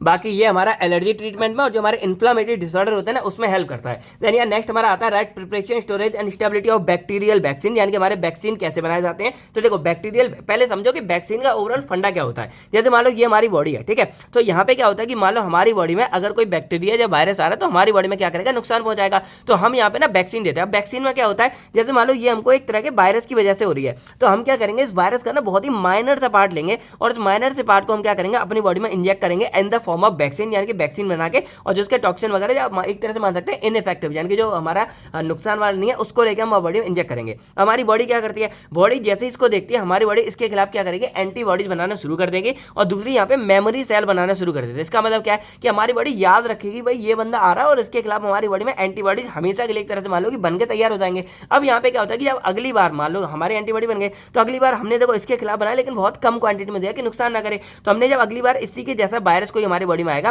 तो हमारी बॉडी में ऑलरेडी जो है उसके लिए क्या प्रेजेंट होती है, एंटीबॉडीज प्रेजेंट होती हैं, और वो एंटीबॉडीज क्या करेंगे, इस वायरस को यहाँ पे खत्म करेंगे, या एक तरह से बोल सकते हैं इसके साथ बाइंड करके हमारी बॉडी में क्या है, वायरस को फैलने नहीं देती हैं। तो ये होता है हमारा बेसिकली एक वायरस का फंडा। अब यहाँ पे जब बैक्टीरियल वैक्सीन है, इसका मतलब क्या है कि ये हमारे जो है बैक्टीरिया के द्वारा बना होगा। अब बैक्टीरिया हमारा एक होता है कि बैक्टीरिया को मार के बना रहे हैं, या एक होता है एटीनोटेड, यानी कि बैक्टीरिया को डीनेचर कर दिया, एकदम खत्म सा कर दिया, उसके इस्तेमाल करेंगे। और उन दोनों से इस्तेमाल जब हम वैक्सीन बनाएंगे जो हमारी इम्यूनिटी को बढ़ाएगा अगेंस्ट बैक्टीरियल इन्फेक्शन, यानी कि कोई बैक्टीरिया हमारे बॉडी में इन्फेक्शन करेगा उससे हमको ये बचाता है। तो ये क्या करता है, ये हमारी एंटीबॉडीज प्रोडक्शन को स्टिमुलेट करेगा और हमारे इम्यून प्रोटेक्शन को बढ़ावा देगा। एग्जांपल जैसे हमारा बीसीजी वैक्सीन हो गया या हमारा कोलेरा वैक्सीन हो गया। अब प्रिपरेशन देखा जाए तो ये हमारे क्या करता है बेसिकली, कैसे हम सबसे पहले जो बैक्टीरियल स्ट्रेन है सूटेबल उसको चूज करेंगे, उसको इनएक्टिवेट करेंगे या फिर एटेन्यूएट कर देंगे, और उसके बाद उसकी प्योरिफिकेशन करेंगे और उसके द्वारा फॉर्मुलेशन तैयार करेंगे, और देन स्टेरलाइज पैकिंग कर देंगे, यानी कि हमारी वैक्सीन बनकर तैयार हो जाएगी। अब यहाँ पे स्टोरेज क्या है, तो भाई जो भी हमारी वैक्सीन वगैरह होती है उसको स्टोर करते हैं रेफ्रिजरेटर में, और टेम्परेचर हमारा लगभग जो है 2 से 8 डिग्री रहेगा। एक आध बार जो हमारा अलग से इस नंबर से भी ऐसे भी आ जाता है कि भाई ये हमारा क्या होता है, देन इसको हम जो है हीट और लाइट से बचाएंगे। इसके अलावा इसमें क्या है कि मेंटेन अंडर स्टेराइल कंडीशन में रखेंगे, कोई और बैक्टीरिया वगैरह ना आ जाए। और ये हमारा स्टोरेज पीरियड, यानी कि एक मान सकते हैं कि स्टेबिलिटी हमें चेक करनी होती है स्टोरेज पीरियड के टाइम में कि भाई स्टेबल है या नहीं है। अब नेक्स्ट हमारा आता है right preparation, storage and stability of viral vaccine and toxoid. तो वायरल वैक्सीन हमारी क्या होती है, ये भी हमारे वही एटेन्यूएटेड या फिर जो हमारे इनएक्टिवेट वायरस होता है ना उसके द्वारा बनाया जाता है वायरल डिसीज से प्रोटेक्शन करने के लिए। अब जो हमारे टॉक्साइड होते हैं ये मान सकते हैं कि जो हमारा इनएक्टिवेट बैक्टीरियल टॉक्सिन है, यानी कि जैसे हमारा बैक्टीरिया का जो नुकसान वाला पार्ट है टॉक्सिन है उससे यूज करेंगे, और वो इनएक्टिवेट होता है और किसके लिए, टॉक्सिन रिलेटेड डिसीज में। जैसे मान लो ये हमारा हो गया, वही हिसाब है कि इसको लेंगे अपनी बॉडी में इंजेक्ट करेंगे, बहुत ही स्लो, बहुत ही कम क्वांटिटी में और इनएक्टिव, यानी कि हमारी बॉडी में नुकसान करे। देन हमारी बॉडी क्या करेगी, इसको देख के इसके लिए एंटीबॉडीज बनाएगी, वो एंटीबॉडी हमारी बॉडी में कैप्चर हो जाएंगे। फिर अगर कभी बाद में ये हमारा बैक्टीरिया आता है तो उससे ही हमको बचाएगा। तो यही सेम काम होता है। अब जैसे पोलियो वैक्सीन हो गया, तो आपको बताया कि पोलियो वैक्सीन टाइम टाइम से लगाती ही जाती है, इससे हमारी बॉडी में क्या होगा, इसके खिलाफ जो एंटीबॉडीज है वो बनते रहेंगे। इसी तरह हमारी बॉडी में टिटनेस जो टॉक्साइड है वो यहाँ पे बनाया जाता है। अब प्रोसेस कहता है सबसे पहले हमें जो वायरस या टॉक्सिन उनको सिलेक्ट करेंगे, उसके बाद उसको इनएक्टिवेट करेंगे, उसके बाद उसको प्योरीफाई करेंगे, स्टेरलाइज करेंगे, और स्टेरलाइज पैकेज में स्टोर करके हमारा वो तैयार हो जाता है। देन यहाँ पे वही है कि यहाँ पे हम क्या करेंगे, रेफ्रिजरेटर टेम्परेचर में स्टोर करेंगे, और हमारे टेम्परेचर लगभग 2 से लेकर 8 डिग्री सेल्सियस के बीच में।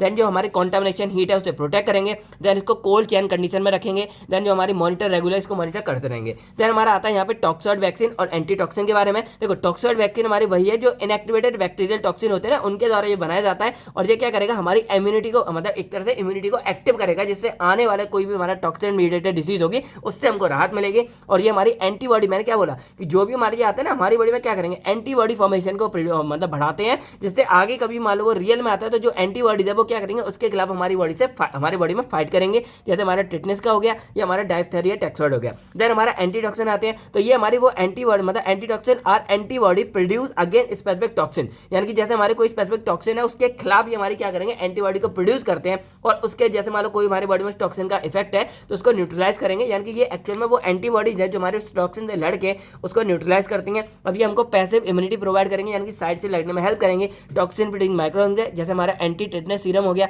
या हमारा डायप्थेरिया एंटी टॉक्सिन हो गया। नेक्स्ट हमारा आता है define serum, blood derivative and plasma substitute with example. देखो सीरम हमारा क्या होता है, जैसे जो हमारा ब्लड होता है ना, ब्लड को हम यहाँ लेते हैं, उसके बाद घुमाएंगे पूरा, उसको सेंट्रीफ्यूज करते हैं और उसके बाद जो इसके सेल्स होते हैं वो नीचे बैठ जाते हैं, ऊपर का हमारा लिक्विड पार्ट बचता है, उसी को हम यहाँ पे क्या सीरम बोल देते हैं। तो ये हमारा क्या हो गया, सीरम एक लिक्विड पार्ट होता है हमारा ब्लड का। अब ये सीरम जो है ना, इसमें हम क्लॉटिंग फैक्टर भी हटा देंगे, तो क्लॉटिंग फैक्टर हमारे पूरा हट जाता है, तब जाके जो पार्ट बचता है उसको हम यहाँ पे सीरम बोलते हैं। और ये सीरम आगे जाके हमारा जो है आगे की चीजों में इस्तेमाल हो रहा है, क्योंकि अब ये जो सीरम बचा है इसमें सीरम में हमारा क्या बचा है, एंटीबॉडी कंटेंट होती है, प्रोटीन्स होती है और हमारे इलेक्ट्रोलाइट प्रेजेंट होता है, और ये हमारा एंटी सीरम बनाने में और इम्यून सीरम बनाने में हेल्प करता है। देन हमारे ब्लड डेरिवेटिव होते हैं, तो ये हमारे वो सब्सटेंस होंगे जो हमारे ह्यूमन ब्लड या प्लाज्मा से बनाए जाते हैं और बाद में ये हमारे वेरियस डेफिशिएंसी जो डिसऑर्डर होते हैं उसमें हेल्प करेंगे। जैसे हमने यहाँ पे एल्ब्यूमिन बनाया, तो ये हमारा क्या होता है, ब्लड के अंदर एक यहाँ पे क्या होता है, प्रोटीन होता है, तो ये हमारी बॉडी में अगर किसी की बॉडी में प्रोटीन की कमी है तो उसको एल्ब्यूमिन अलग से दे देते हैं। देन इम्यूनोग्लोबिन, यानी कि हम यहाँ पे एंटीबॉडीज बनाते हैं और ये भी एंटीबॉडी हमारे ब्लड का पार्ट है, किसी की बॉडी में कमी होगी तो हम वहाँ पे इनको दे सकते हैं।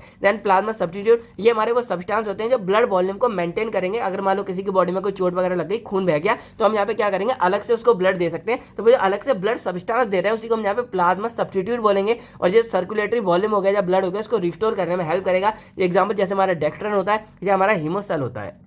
नेक्स्ट हमारा आता है define hybridoma technology and right production and application of monoclonal antibody. अब देखो ये जो हमारी टेक्निक होती है ना, इसका मेनली काम क्या होता है कि ये हमारी बॉडी में क्या मतलब बाहर जो है मोनोक्लोनल एंटीबॉडीज को प्रोड्यूस करेगी। अब ये एंटीबॉडीज हमारी क्या होती हैं, देखो सिंपल, जैसे मैंने बोला कि मान लो हमारी ये बॉडी है और कोई बाहर से डिजीज वगैरह आई है तो वो एंटीजन हो गया, तो इस एंटीजन से लड़ने के लिए हमारी बॉडी क्या करती है, एंटीबॉडी प्रोड्यूस करती है। अब मान लो कि ऑलरेडी हमारी बॉडी में कोई बीमारी कॉज है, कोई कैंसर सेल हो गया जब हो गए, तो उससे लड़ने के लिए हमारी बॉडी में एंटीबॉडीज की कमी हो रही है, कम है, तो हम क्या करेंगे, अपनी बॉडी में बाहर से जो है एंटीबॉडीज को डायरेक्टली क्या करेंगे, इंजेक्ट करेंगे। तो ये जो एंटीबॉडीज है जब बाहर से देने तो भाई इनको बनाना भी तो होता है ना, तो इनको बनाने के लिए हम यहाँ पे क्या करेंगे, हाइब्रिडोमा टेक्नोलॉजी का इस्तेमाल करेंगे। अब कैसे करते हैं, तो हमारी जो इम्यून सेल है उसके अंदर बीटा लिम्फोसाइट होता है और बीटा लिम्फोसाइट क्या करता है, एंटीबॉडीज को प्रोड्यूस करेगा। लेकिन ना बीटा सेल लिम्फोसाइट की कमी क्या होती है कि वो अपने आप को क्या करेगा, रिप्रोड्यूस नहीं कर पाता। तो यहाँ पे एक हमारा सेल होता है मायोलेमा सेल। अब ये मायोलेमा सेल बोल सकते हैं कि जैसे हमारे ये कैंसरस सेल जो होता है ना उसके अंदर प्रेजेंट होता है, और इनकी खासियत क्या होती है कि अपने आप को ना रिप्रोड्यूस बहुत करते हैं। और यही होता है, आपने देखा होगा कैंसर सेल क्या करते हैं, बहुत ज्यादा अपने आप को प्रोड्यूस करेंगे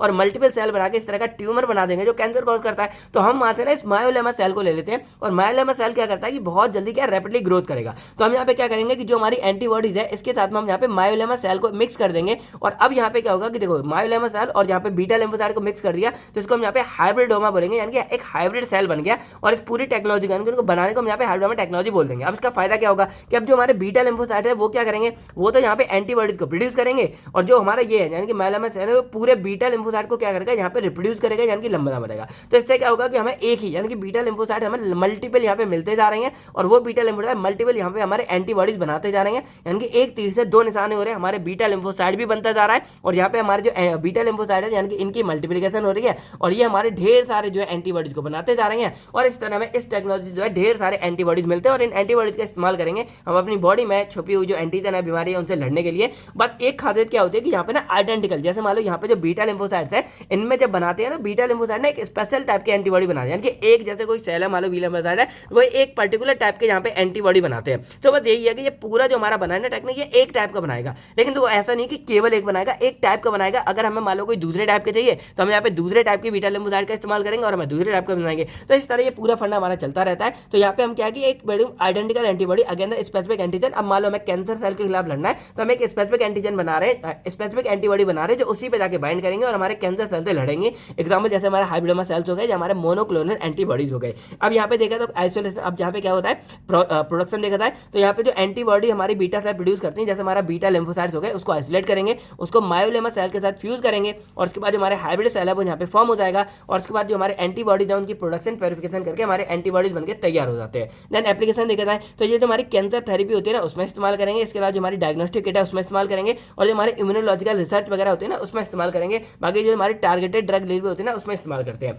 नेक्स्ट हमारा आता है write collection, processing and storage of whole human blood and dried human plasma. देखो जो हमारा होल ह्यूमन ब्लड है ना वो हमें हेल्दी डोनर से मिलता है, यानी कि जो डोनेट वगैरह करते हैं ब्लड उनसे मिलते हैं और उसको स्टेराइल कंडीशन में रखते हैं जो आगे जाके थेरेपेटिक यूज में इस्तेमाल होगा, यानी कि किसी का ब्लड लॉस हो गया, किसी को ब्लड की कमी है या किसी को जरूरत है तब हम जो है इसका इस्तेमाल करेंगे। और जो हमारा ड्राइड ह्यूमन प्लाज्मा होता है ये हमारा जो है प्लाज्मा को सेपरेट करके बनाया जाता है। अब देखो एग्जांपल बताता हूँ, जैसे मान लो नॉर्मल हमारा ये ब्लड है, इसको हमने ड्राई किया तो ये प्लाज्मा वाला पार्ट अलग मिल गया। अब इस प्लाज्मा वाले पार्ट को जो लायोफिलाइजेशन एक प्रोसेस होती है उसमें क्या करते हैं -200-300 डिग्री पे करके और इसको ठंडा कर देंगे और उसके बाद इसको एकदम समलेट करेंगे तो वो पाउडर फॉर्म में हमारा कन्वर्ट हो जाएगा और इस पाउडर को हम यहाँ पे जो है स्टोर करके रख देते हैं। अब ये मैंने आपको शायद किसी तो यूनिट में पढ़ाया था, तो इस तरह का पाउडर बन जाएगा जो आपने सीसी छोटी छोटी देखी होंगी बाइस के अंदर, और जब हमें जरूरत होती है देन इसी का हम इस्तेमाल करेंगे। तो ये हमारा होता है प्लाज्मा को हम यहाँ पे स्टोर करके रखते हैं, इसको हम यहाँ पे ड्राइड ह्यूमन प्लाज्मा बोलेंगे। एग्जाम्पल जैसे हमारा ब्लड ट्रांसफर प्रोडक्ट है, यानी कि ये हमारा यहाँ पे होल ब्लड हो गया और ये प्लाज्मा प्रिपरेशन है जो हम यहाँ पे इसके द्वारा करते हैं। अब कलेक्शन प्रोसेसिंग देखी जाए तो यहाँ पे ब्लड हमारा कलेक्टेड होगा एंटीकोगुलेंट सॉल्यूशन के द्वारा, यानी कि देखो इस तरह की ईडीटी हम यहाँ पे लगा देते हैं, इससे ब्लड जब कलेक्ट करेंगे तो वो जमे ना। देन यहाँ पे स्क्रीनिंग करेंगे, यानी कि इन्फेक्टेड डिसीज कोई है तो नहीं है, और जब नहीं होता है देन वहाँ पे हम कलेक्ट करेंगे और कलेक्ट करके उसको स्टोर कर लेते हैं। देन जो प्लाज्मा हम यहाँ पे सेपरेट करेंगे ब्लड सेल से, उसको प्लाज्मा को ड्राई करेंगे और एक स्टेरल कंडीशन में इस तरह से पैक करके उसको आगे के लिए हम संभाल के रख लेते हैं।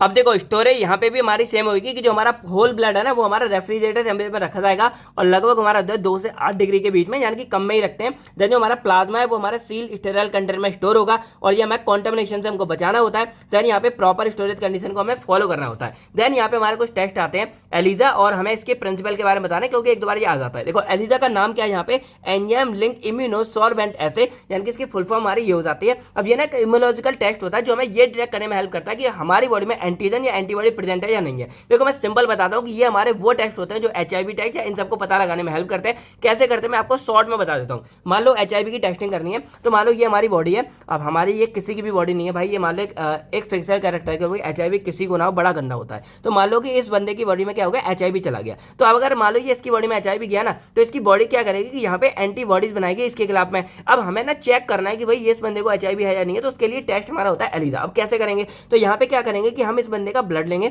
और ब्लड के अंदर का सैंपल लेंगे और सैंपल में क्या देखेंगे कि एंटीबॉडी प्रेजेंट है नहीं है। तो उसके लिए हम यहाँ पे क्या करेंगे, एक इस तरह की माइक्रो प्लेट ले लेते हैं और माइक्रो प्लेट में क्या करेंगे, जो हमारे एचआईवी के एंटीजन होते हैं ना, इस एचआईवी के एंटीजन को यहाँ पे क्या करेंगे, चिपका देते हैं, यानी कि एचआईवी का खुद का एक टेस्ट है चिपका देंगे। अब मान लो कि बाई चांस इस बंदे की बॉडी में एचआईवी पहुंच चुका है, ठीक है। तो अब एचआईवी पहुंच चुका है तो इस बंदे की बॉडी क्या करेगी, इस बंदे की बॉडी इस एचआईवी से लड़ने के लिए अपनी बॉडी में एंटीबॉडी प्रोड्यूस करेगी और जब एंटीबॉडी बन जाएंगी यानी कि इम्यून सिस्टम है, तो हम क्या करेंगे, हमने यहाँ पे देखो एक प्लेट ले ली, उस पर एंटीजन हमने यानी कि एचआईवी के एंटीजन लगा दिए। अब हम क्या करेंगे, वो बंदे का ब्लड लेंगे और ब्लड लेके क्या करेंगे, इस प्लेट के ऊपर अप्लाई करेंगे। अब अगर मान लो उस बंदे की बॉडी में एंटीबॉडी बनी थी, यानी कि अगर एचआईवी से सभी एंटीबॉडी बनी थी, तो जो एंटीबॉडी बनी थी उसको हम यहाँ पे बाइंड करेंगे और अगर वो बाइंड हो जाएंगी मतलब ये क्लियर हो जाएगा कि हाँ इस बंदे को एचआईवी था। अगर ये यहाँ पे बाइंड नहीं होगी मतलब क्लियर हो जाएगा कि इस बंदे को एचआईवी नहीं था। अब ये हम पता कैसे लगाते हैं, तो इसके लिए हम क्या करते हैं कि जैसे ये ब्लड की हमने ब्लड अप्लाई किया और ये यहाँ पे बाइंड हो गया। अब भाई बाइंड हुआ या नहीं हुआ हमको तो दिख नहीं रहा, तो हम यहाँ पे क्या करते हैं, हम यहाँ पे एंजाइम सबस्ट्रेट का इस्तेमाल करेंगे, यानी कि एक एंजाइम हमारा होता है जो यहाँ पे बाइंड होगा, तो वो एंजाइम एंटीबॉडी यानी कि एक एंटीबॉडी का इस्तेमाल करेंगे और वो यहाँ पे आएगा। अब देखो ये जगह पे क्या होगा कि ये जो हमारे एंटीबॉडी है वो इस वाले के लिए एंटीजन की तरह काम करेगा। मैंने क्या बोला, हमारी बॉडी की मान लो एंटीबॉडी है, मान लो ये पर्सन की एंटीबॉडी है, तो ये हमारे लिए एंटीबॉडी है। लेकिन अगर हम किसी और को देंगे तो भाई इस बंदे के लिए ये फॉरेन मटेरियल है, तो इसके लिए एंटीजन हो जाएगा और हमारी बॉडी क्या करेगी, इसके खिलाफ एंटीबॉडी क्रिएट करेगी। तो भाई यहाँ पे होता है कि हम एक और एंटीबॉडी क्रिएट करेंगे, वो क्या करेगा, इसके जाकर फाइट करेगा और जब इसके साथ जाकर फाइट करेगा तो इनका बाइंड बन जाएगा और जब बाइंड बन जाएगा तो यहाँ पे जो एंजाइम है वो क्या करेगा, कलर चेंज कर देगा और जैसे ही कलर चेंज हो गया हमारा फिक्स होगा कि भाई यहाँ पे जो हमारा एंटीबॉडी बाइंड हुआ था मतलब यहाँ पे ये एंटीबॉडी प्रेजेंट था और अगर एंटीबॉडी बना था इसका मतलब क्या है कि उसकी बॉडी में एचआईवी था, यानी कि ये स्पेसिफिक एंटीबॉडी पूछ रहे हैं जो हमारा एचआईवी वाला है। यानी कि सिंपल ओवरऑल ये है कि एलिजा के अंदर हम क्या करते हैं, एंटीबॉडी को डिटेक्ट करेंगे और अगर एंटीबॉडी डिटेक्ट हो गया एचआईवी के खिलाफ मतलब एचआईवी हमारा पॉजिटिव होता है। बाकी देखो ये बहुत लंबा चौड़ा तो थोड़ा डिटेल में आप लॉन्ग वीडियो में जाके देख लेना, शॉर्ट में मैंने आपको ये समझा दिया। तो ये सिंपली क्या करता है, एंटीजन एंटीबॉडी रिएक्शन पे पूरा यहाँ पे पूरा डिनोट करता है, और एंजाइम यहाँ पे इस्तेमाल करेंगे जो एंजाइम लिंक होते हैं हमारे एंटीबॉडी से, जिससे जो कलर चेंज वगैरह वो यहाँ पे हो जाएगा। एग्जाम्पल जैसे HIV टेस्टिंग हो गया या हेपेटाइटिस टेस्टिंग हो गया। प्रिंसिपल क्या है कि भाई ये एंटीजन एंटीबॉडी बाइंडिंग के साथ मतलब पूरा ऐसे होता है, और जो एंजाइम रिएक्शन है वो हमारे डिटैचेबल कलर चेंज करता है, और जो कलर हमारे चेंज होता है तो पहचान जाता है कि भाई यहाँ पे ये प्रेजेंट था। एप्लीकेशन क्या है, तो जो हमारे डिजीज डायग्नोसिस है उसमें हेल्प करेगा, हार्मोन्स और प्रोटीन के डिटेक्शन में हेल्प करेगा, फिर ब्लड स्क्रीनिंग टेस्ट में हेल्प करेगा, और जो हमारे फार्मास्यूटिकल एनालिसिस है उसमें हेल्प करेगा। फिर यहाँ पे आता है हमारे तीनों, यानी कि एलिजा, वेस्टर्न ब्लॉटिंग और साउथर्न ब्लॉटिंग में क्या फर्क होता है। देखो एलिजा हमारे एक इम्यूनोलॉजिकल टेक्निक होती है जो एंटीजन और एंटीबॉडी को डिटेक्ट करने में हेल्प करेंगे, और इसमें हम एंजाइम लेवल रिएक्शन का इस्तेमाल करते हैं। ये मेनली क्या करेगा, प्रोटीन को डिटेक्ट करेगा और एंटीबॉडी को डिटेक्ट करेगा कलर चेंज करके, जैसे हमारा HIV स्क्रीनिंग हो गया या हार्मोन डिटेक्शन हो गया। वेस्टर्न ब्लॉटिंग क्या है, एक हमारी वो टेक्निक है जो मतलब स्पेसिफिक प्रोटीन को डिटेक्ट करने में हेल्प करेगा, और यहाँ पे जेल इलेक्ट्रोफोरेसिस वाली प्रोसेस का इस्तेमाल करेंगे। तो ये मतलब कंफर्म करते हैं कि प्रोटीन हमारे प्रेजेंट है या नहीं है, कैसे एंटीजन एंटीबॉडी इंटरेक्शन के द्वारा। इसमें हमारा HIV कंफर्मेशन टेस्ट आता है या हमारा प्रोटीन एनालिसिस आता है। देखो डिफरेंस बेसिक है, लेकिन मैं इन्हीं के बारे में डेफिनेशन से ही बता रहा हूँ कि अगर मान लो ये आता तो आप ये लिख सकते हो, ये आता तो आप ये लिख सकते हो। मेन क्या था कि यहाँ पे स्पेसिफिक प्रोटीन के डायरेक्ट करते हैं बाय यूजिंग जेल इलेक्ट्रोफोरेसिस, और ये भी हमारी एंटीजन एंटीबॉडी इंटरेक्शन पे ही पूरा डिपेंड करता है। फिर हमारा आता है साउथर्न ब्लॉटिंग, तो ये भी हमारी टेक्निक है जो क्या करेगी, स्पेसिफिक DNA सीक्वेंस को पता लगाने में हेल्प करती है, यानी कि साउथर्न हमारी DNA सीक्वेंस के लिए होती है। तो ये क्या करेगी, जो हमारे DNA फ्रेगमेंट होते हैं उसके ट्रांसफर में क्या करेगी, इन्वॉल्व करेगी fragment onto membrane for hybridization study, ऐसे हमारा DNA फिंगरप्रिंटिंग हो गया या जेनेटिक डिसऑर्डर एनालिसिस हो गया। यानी कि मेनली क्या है कि DNA फ्रेगमेंट को पता लगाने में, उसको ट्रांसफर करने में ये पूरा हमारा पता लगाता है। नेक्स्ट हमारा आता है define microbial genetics and right importance of plasmid and transform. देखो माइक्रोबियल जेनेटिक क्या होता है कि यहाँ पे हम जीन्स की स्टडी करते हैं, और जो हेरिडिटी होती है, जो जेनेटिक वेरिएशन होता है माइक्रो ऑर्गेनिज्म के अंदर में। यानी कि ओवरऑल ये है कि देखो जेनेटिक्स में क्या हो रहा है, हम जीन्स की स्टडी कर रहे हैं और वो कैसे एक दूसरे में ट्रांसफर होता है, कितने इन्फॉर्मेशन है, ये सब कर रहे हैं, लेकिन किसके अंदर में, माइक्रो ऑर्गेनिज्म के अंदर में। तो ये हमारा हो गया माइक्रोबियल जेनेटिक। अब ये हमें ये समझने में हेल्प करता है कि जो हमारे माइक्रोब्स है ना वो कैसे फंक्शन करते हैं और उनके अंदर जेनेटिक चेंज कैसे होते हैं, और इसका फायदा हमको क्या मिलेगा कि आगे जाके जैसे मान लो कोई हमारी बॉडी में अगर माइक्रो ऑर्गेनिज्म है, कोई बैक्टीरिया है, अगर अटैक करता है तो हम उससे लड़ सके, उससे कैसे लड़ना है, उसके DNA को कैसे तोड़ना है। आप लोगों ने पढ़ा होगा ना इतना फार्माकोलॉजी में, मेडिकेम में, कि हम उसके प्रोटीन को रोक देते हैं, प्रोटीन बनने से रोक देते हैं। तो ये सब कैसे रोक रहे हैं, ये हम तब रोक पाते हैं जब हमको पता है कि भाई उसका प्रोटीन काम कैसे करता है, और वो सब हम कहाँ पढ़ रहे हैं, माइक्रोबियल जेनेटिक के अंदर पढ़ रहे हैं। एग्जाम्पल जैसे हमारा बैक्टीरियल जेनेटिक्स हो गया या हमारा जीन ट्रांसफर स्टडी हो गया। देन हमारा प्लाज्मिड के बारे में आता है, तो ये ऑलरेडी पहले ही बता देगा कि एक्स्ट्रा क्रोमोसोमल DNA मॉलिक्यूल्स होता है जो हमारे यूजफुल होता है बैक्टीरिया के अंदर में, और ये हमारा क्या करता है, RNA टेक्नोलॉजी में बहुत ज़्यादा हेल्प करेगा, और जो एंटीबायोटिक रिसर्च स्टडीज है ना उन सब में हमारी हेल्प करता है। ये एग्जाम्पल हो गए। जैसे हमारा आता है यहाँ क्या बोल सकते हैं, ट्रांसपोजन बोल सकते हैं। ये हमारे मूवेबल DNA सीक्वेंस होते हैं जो हमारे चेंज हो जाते हैं पोजीशन के अकॉर्डिंग, यानी कि क्या है, मूवेबल DNA सीक्वेंस है that can change their position with in genome. जैसे मान लो ये हमारा जीनोम है, तो इसके अंदर ना पूरी पोजीशन अपनी चेंज कर सकते हैं। अब ये हमारे म्यूटेशन में और ट्रांसफर और रेजिस्टेंस जीन में क्लियर होता है। अब देखो क्लियर में आपको बताते हैं एग्जाम्पल इसका बैक। अब जैसे मान लो ये हमारा होता है एक नॉर्मल सेल है, ठीक है। अब इसी के अंदर ये क्या होता है, हमारे जेनेटिक इन सब में म्यूटेशन होती रहती है। तो म्यूटेशन में क्या हो रहा है, उसके जीन्स अंदर यही सब तो चेंज हो रहे हैं, और ये चेंज हो के कई बार इतने हो जाते हैं हमारे कि भाई ये कैंसर सेल में कन्वर्ट हो जाता है। यानी कि कैंसर सेल में हमारी नॉर्मल बॉडी सेल ही तो कैंसर में कन्वर्ट हो जाता है, कोई अलग तो होता नहीं है। और ये हमें कैसे होता है, कुछ हमारे रेजिस्टेंस या बाहर से जैसे हमारे रेडिएशन या कुछ ऐसी चीजें आती हैं जो हमारे सेल में म्यूटेशन कॉज कर देती हैं। तो ये हमारे क्या होता है, एग्जाम्पल जैसे जंपिंग जीन्स हो गए या हमारे इंसर्शन सीक्वेंस हो गए, जो हमारे क्या करेंगे, म्यूटेशन करने में हेल्प करते हैं। नेक्स्ट हमारा आता है define microwell biotransformation and right its application. देखो माइक्रोवेल बायोट्रांसफॉर्मेशन होता क्या है कि यहाँ पे एक हमारा सब्सटेंस, जैसे हमारा एक हमारा ये सब्सटेंस ए है और ये हमारा सब्सटेंस बी है, तो यहाँ पे क्या हो रहा है कि एक हमारा ए सब्सटेंस बी में कन्वर्ट हो रहा है, किसकी मदद से, with the help of micro organism. और यही पूरा फंडा हमारा क्या कहलाता है, माइक्रोवेल बायोट्रांसफॉर्मेशन कहलाता है। कि यहाँ पे जो हमारे माइक्रोब्स है वो क्या कर रहे हैं, एक सब्सटेंस को दूसरे में क्या कर दे रहे हैं, चेंज कर दे रहे हैं। अब ये हमारा बाइली यानी कि जो हमारी फार्मास्यूटिकल्स हो गए या इंडस्ट्री वगैरह होंगे ना, उनमें बहुत ज़्यादा इस्तेमाल किया जाता है। अब जैसे जो हमारे स्टेरॉइड्स वगैरह ट्रांसफॉर्म हो रहे हैं या जो हमारे एंटीबायोटिक मॉडिफिकेशन है, उन सब में इसका इस्तेमाल करते हैं। तो ये जो हमारा है स्टेरॉइड ड्रग प्रोडक्शन में हेल्प करेगा, देन एंटीबायोटिक मॉडिफिकेशन में हेल्प करेगा, यानी कि एंटीबायोटिकों को चेंज करके बनाना है, देन हमारे विटामिन सिंथेसिस में हेल्प करेगा। इसके अलावा जो इंडस्ट्रियल बायो प्रोसेस है उनमें हेल्प करेगा। और यहाँ पे देखो या तो ये पूरा माइक्रो ऑर्गेनिज्म इस्तेमाल होगा, या जो माइक्रोब्स होते हैं ना इनके अंदर का जो एंजाइम है ना उसका भी हम यहाँ पे इस्तेमाल करते हैं अपने प्रोडक्ट को यहाँ पे चेंज करने के लिए, कन्वर्ट करने के लिए। तो ये हो गया पूरा माइक्रोबायोलॉजी बायो ट्रांसफॉर्मेशन के बारे में। देन हमारा नेक्स्ट आता है define mutation and classify type of mutation and mutation with example. देखो म्यूटेशन क्या होता है कि एक ना सडन हेरिटेबल चेंज होता है हमारे जेनेटिक मटेरियल में। जैसे मैंने बोला कि हमारा नॉर्मल सेल है, इसके अंदर डीएनए का ये अलग है। अब अगर इसमें चेंज होता रहा तो ये सेल हमारा बदल जाएगा, और जब सेल बदल गया मान लो ये, तो यही हमारा रेप्लिकेट करेगा। तो ऐसे कर करके हमारी पूरी बॉडी में जो है वो सेल फैल जाता है। यही रीजन है कि आप देखो पहले कैसे थे हम लोग एक तरह बानर जैसे, लेकिन हमारा जो सेल है म्यूटेट होते होते आज हम इस शेप के पूरे बन चुके हैं। तो ये हमारी म्यूटेशन का एक बेहतरीन एग्जाम्पल है। ये हमारे एक तो नेचुरल बोल सकते हैं कि मे ओकर नेचुरली, और ड्यू टू एक्सटर्नल एजेंट, यानी कि कुछ हमारे एजेंट, कुछ बाहर की कंडीशन, अब जैसे बॉडी में अभी देखो कोई गर्म इलाके में रहता है तो उसकी बॉडी उसी कंडीशन को एडेप्ट कर लेती है, उसी के जैसे सेल हो जाते हैं, सब होता है। और हम ये देखा होगा कि जो नॉर्मल एरिया नीचे वाले जो गर्म वाले एरिया वो ठंडी जगह पे सर्वाइव नहीं कर पाते ज़्यादा, और ठंडे वाले गर्मी में तो बिल्कुल सर्वाइव नहीं कर पाते।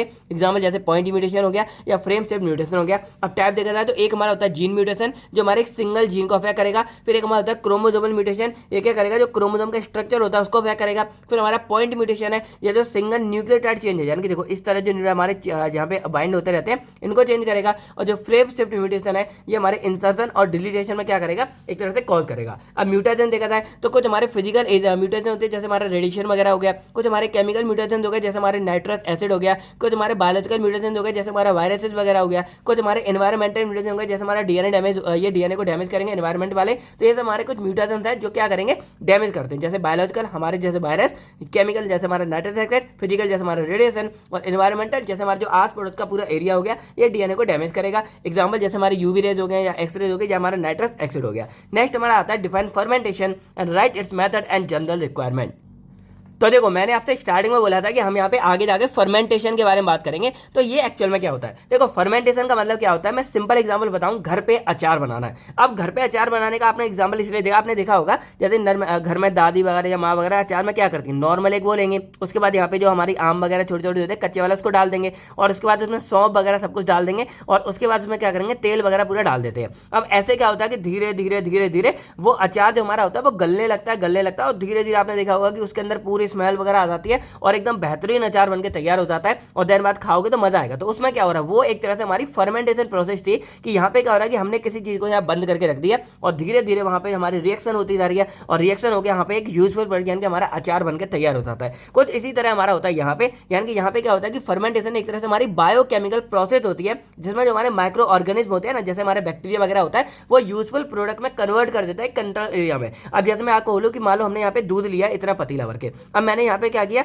अपना बैक्टीरिया डाल दिया जो हमारा, चलो ये तो मैंने आपसे पूछा था ना कमेंट सेक्शन में कि ऐसा कौन सा बैक्टीरिया है जो हमारे दूध को दही में कन्वर्ट करेगा, तो मान लो मैंने डाल दिया। अब वो बैक्टीरिया क्या करेगा, उसको यहाँ पे खाने पीने की चीजें मिल रही हैं तो वो यहाँ पे खाएगा पिएगा, और खाने के बाद क्या करेगा, वो अपने आप को ग्रोथ करेगा, और जब ढेर सारे हमारे ये हो जाते हैं, ये हमारा गुड बैक्टीरिया होता है तो भाई नुकसान नहीं होता, ये हो जाता है। देन ये क्या करेगा, दूध को पूरे में ऐसे करते करके पूरे दूध को यहाँ पे दही में कन्वर्ट कर देगा, और इसी दही को हम यहाँ पे एक तरह से खाते हैं। तो दही को क्या बोलोगे भाई, बैक्टीरिया की क्या होती है दही, उसके बाद ये पूरा हम यहाँ पे यूज करते हैं। तो ये वाइडली हमारा इंडस्ट्रियल बायोटेक्निक में इस्तेमाल किया जाता है। अब जैसे हमारा अल्कोहल प्रोड्यूस करना हो या एंटीबायोटिक प्रोड्यूस करना हो तो उन सब में यहाँ पे फर्मेंटेशन का इस्तेमाल करेंगे। यानी कि फर्मेंटेशन बोल सकते हैं कि हमने किसी चीज को बहुत टाइम के लिए रख दिया और उसमें हमने बैक्टीरिया या माइक्रो ऑर्गेनिज्म में उनको खाने पीने की सारी चीजें दे दी, और उसको खा खा के अपने आप को ग्रोथ करेंगे, और जो उनका मेन काम होता है वो अपना काम करना शुरू कर देंगे, और उस काम से क्या करेंगे, वो यूजफुल प्रोडक्ट बनाने लगते हैं। तो ये हमारा पूरा का पूरा फर्मेंटेशन का फंडा होता है। अब यहाँ पे ये हमारे 3-4 टाइप का होता है। जैसे यहाँ पे सरफेस फर्मेंटेशन है तो ये सॉलिड सरफेस के ऊपर किया जाता है, फिर सबमर्ज फर्मेंटेशन है ये हमारे लिक्विड मीडियम में किया जाता है, यानी कि एकदम मर्ज हो गया अंदर। देन हमारा बैच फर्मेंटेशन है, ये एक फिक्स क्वांटिटी का एक मीडियम मान लो इतना है तो उसमें किया जाएगा।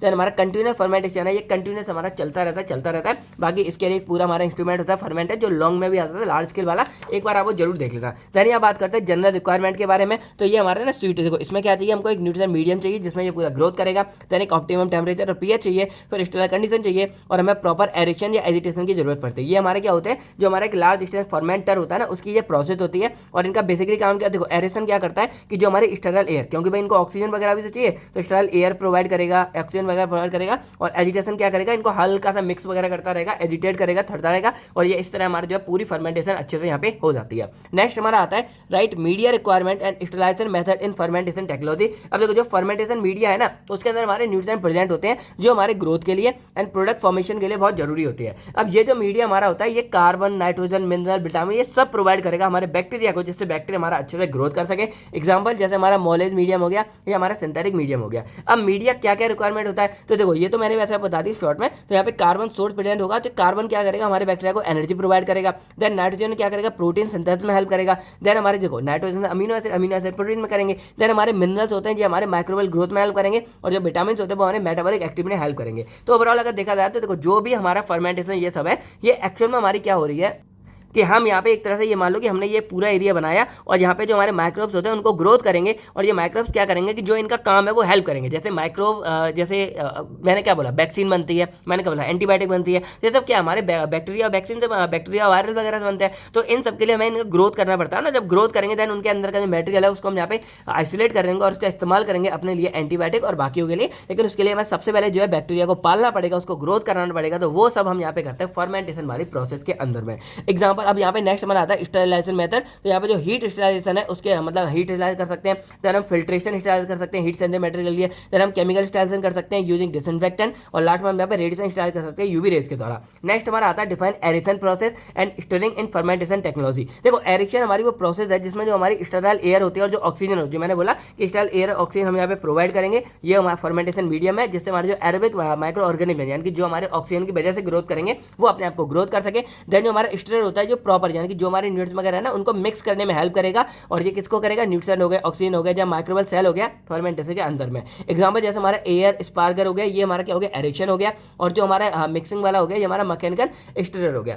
फंक्शन देखा जाए तो जो एरेशन है इसके फंक्शन क्या होते हैं, ये ऑक्सीजन सप्लाई करेगा हमारे माइक्रो ऑर्गेनिज्म को। इसके अलावा ये एरोबिक जो कंडीशन है उसको मेंटेन करेगा यानी कि ऑक्सीजन और एयर प्रोवाइड करके जिससे हमारे ग्रोथ कर सके। देन ये हमारे प्रॉपर माइक्रोबल ग्रोथ में हेल्प करेंगे। इसके अलावा जो प्रोडक्ट फॉर्मेशन होता है उसमें हेल्प करेंगे। देन फंक्शन ऑफ स्टेरर के बारे में बात करें तो ये हमारे यूनिफॉर्म मिक्सिंग यानी कि जो मीडियम है उसकी यूनिफॉर्म मिक्सिंग में हेल्प करेंगे। देन जो ऑक्सीजन न्यूट्रिएंट है उनके डिस्ट्रीब्यूशन में हेल्प करेगा यानी कि पूरा स्टिर करेगा, मिलाएगा। इसके बाद जो हमारी सेल सेटलिंग होती है उसको प्रिवेंट करेगा और इसके बाद जो यूनिफॉर्म टेम्परेचर को मेंटेन करेगा। देन हमारा नेक्स्ट आता है define fermenter and classify it types with application. देखो फर्मेंटर क्या होता है, हमारा क्लोज वेसल है जो मैंने बताया, जो हमारे माइक्रो ऑर्गेनिज्म की ग्रोथ के लिए इस्तेमाल करेंगे अंडर कंट्रोल कंडीशन, यानी कि जो माइक्रो ऑर्गेनिज्म को चाहिए वो कंडीशन प्रोवाइड करेंगे। और ऐसा इसलिए करते हैं क्योंकि जब ये हमारे माइक्रोब ग्रोथ कर जाते हैं देन ये हमारे लिए जो है यूजफुल प्रोडक्ट बनाते हैं। अब जैसे जो माइक्रोब्स है, मैंने क्या बोला, इन्हीं माइक्रोब, जैसे हमारे एक मान लो माइक्रो एग्जांपल क्या ई कोलाई है, तो इसको हम क्या करें, फर्मेंटेशन से पूरा ग्रोथ करें और इसके अंदर हमारा क्या बन रहा होता है, ह्यूमन का इंसुलिन, यानी कि बोल सकते हैं कि इसके कोक में हमारा ह्यूमन इंसुलिन जन्म ले रहा होता है जिसका हम लोग बाद में जाके इस्तेमाल करते हैं।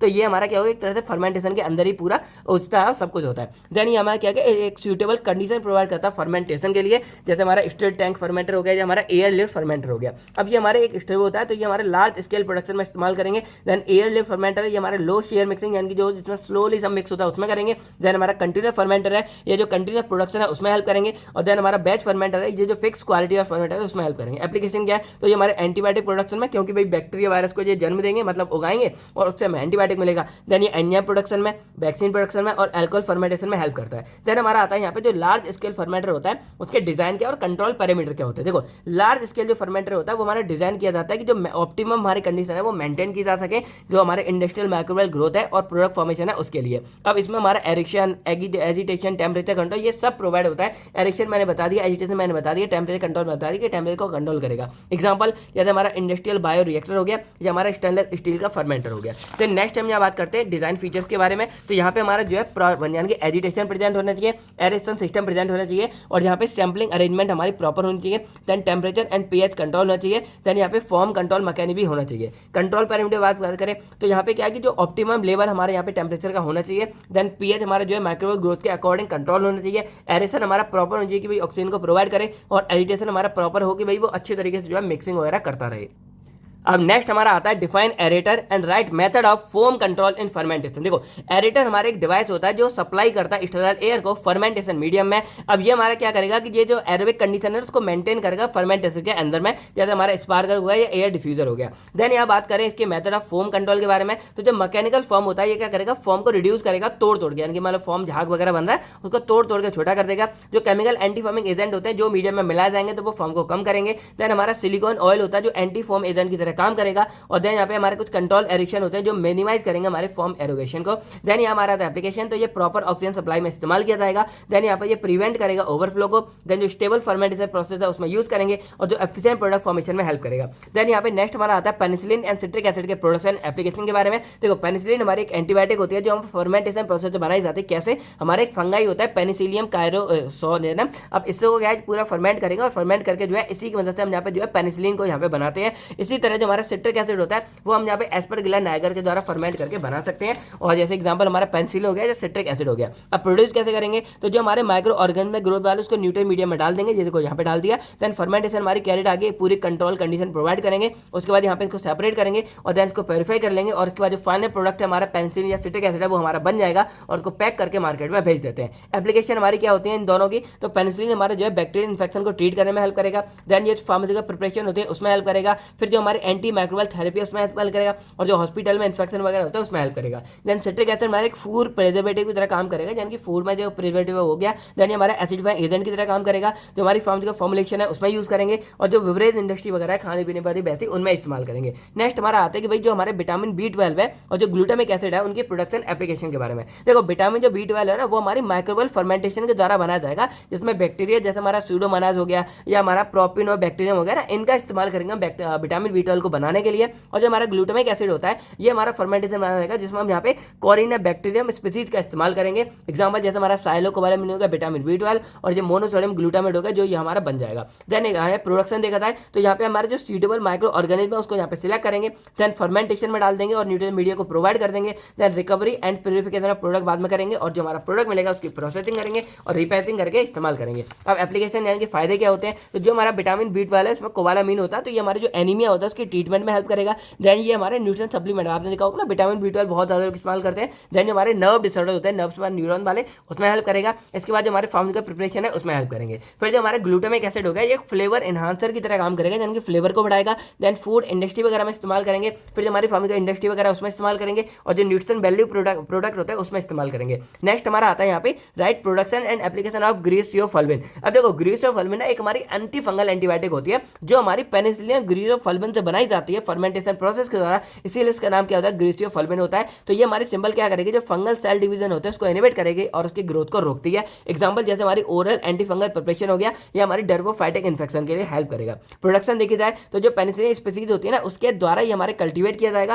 देन इसको फर्मेंट करेंगे कंट्रोल कंडीशन में, फिर एक्सट्रैक्शन करेंगे, प्योरीफाई करेंगे और हमारा यहाँ पे जो है फाइन में डोजेस फॉर्म में कन्वर्ट कर देंगे। एप्लीकेशन हमारे क्या होते हैं, तो ये मेनली जो हमारे फंगल इन्फेक्शन होता है उसके ट्रीटमेंट में हेल्प करेगा। इसके अलावा जो हमारी स्किन हो गई और नेल इन्फेक्शन हो गया उसमें हेल्प करेंगे और जो हमारी एंटी फंगल थेरेपी उसमें इस्तेमाल करेंगे और जो हमारी फॉर्मुलेशन है उसमें इस्तेमाल करेंगे। नेक्स्ट हमारा आता है define blood banking and right it's important. देखो ब्लड बैंकिंग एक्चुअल में क्या होता है, तो ब्लड बैंकिंग हमारी प्रोसेस होती है जिसमें हम क्या करते हैं कलेक्ट करेंगे, टेस्ट करेंगे, प्रोसेस करेंगे, स्टोर करेंगे, डिस्ट्रीब्यूट करेंगे अपने ब्लड का और ब्लड प्रोडक्ट का। यानी कि ये पूरी बैंक है, जैसे हमारी रुपए की बैंक होती है उस तरह ये बैंक है जिसमें ब्लड के बारे में सारी बातें होती हैं और ब्लड यहाँ पे पूरा कलेक्ट होता है और आगे जाकर ब्लड को डिस्ट्रीब्यूट करेंगे। तो ये हमारी जो सेफ ट्रांसफ्यूजन होती है और जो मैनेजमेंट होती है हमारे ब्लड सप्लाई के उसके लिए इस्तेमाल करेंगे। अब सेफ ट्रांसफ्यूजन का मतलब क्या है कि जैसे मान लो किसी की बॉडी में ब्लड की जरूरत पड़ी तो जो ब्लड है मान लो एक पर्सन से या मान लो जो स्टोर है उससे किसी दूसरे बंदे में चढ़ाने वाली जो प्रोसेस होती है उसी को हम यहाँ पे ट्रांसफ्यूजन बोल देते हैं कि हमारा ब्लड ट्रांसफ्यूज यहाँ पे हो रहा है। देन एग्जांपल जैसे हमारी ब्लड बैंक हो गया या प्लाज्मा स्टोरेज सेंटर हो गया। अब ये हमारी जो इमरजेंसी ब्लड ट्रांसफ्यूजन है उसमें हेल्प करेंगे, किसी को ब्लड की कमी है तब। जो हमारे सर्जिकल प्रोसीजर है यानी कि सर्जरी करते हैं ब्लड की कमी होती है उसमें हेल्प करेंगे।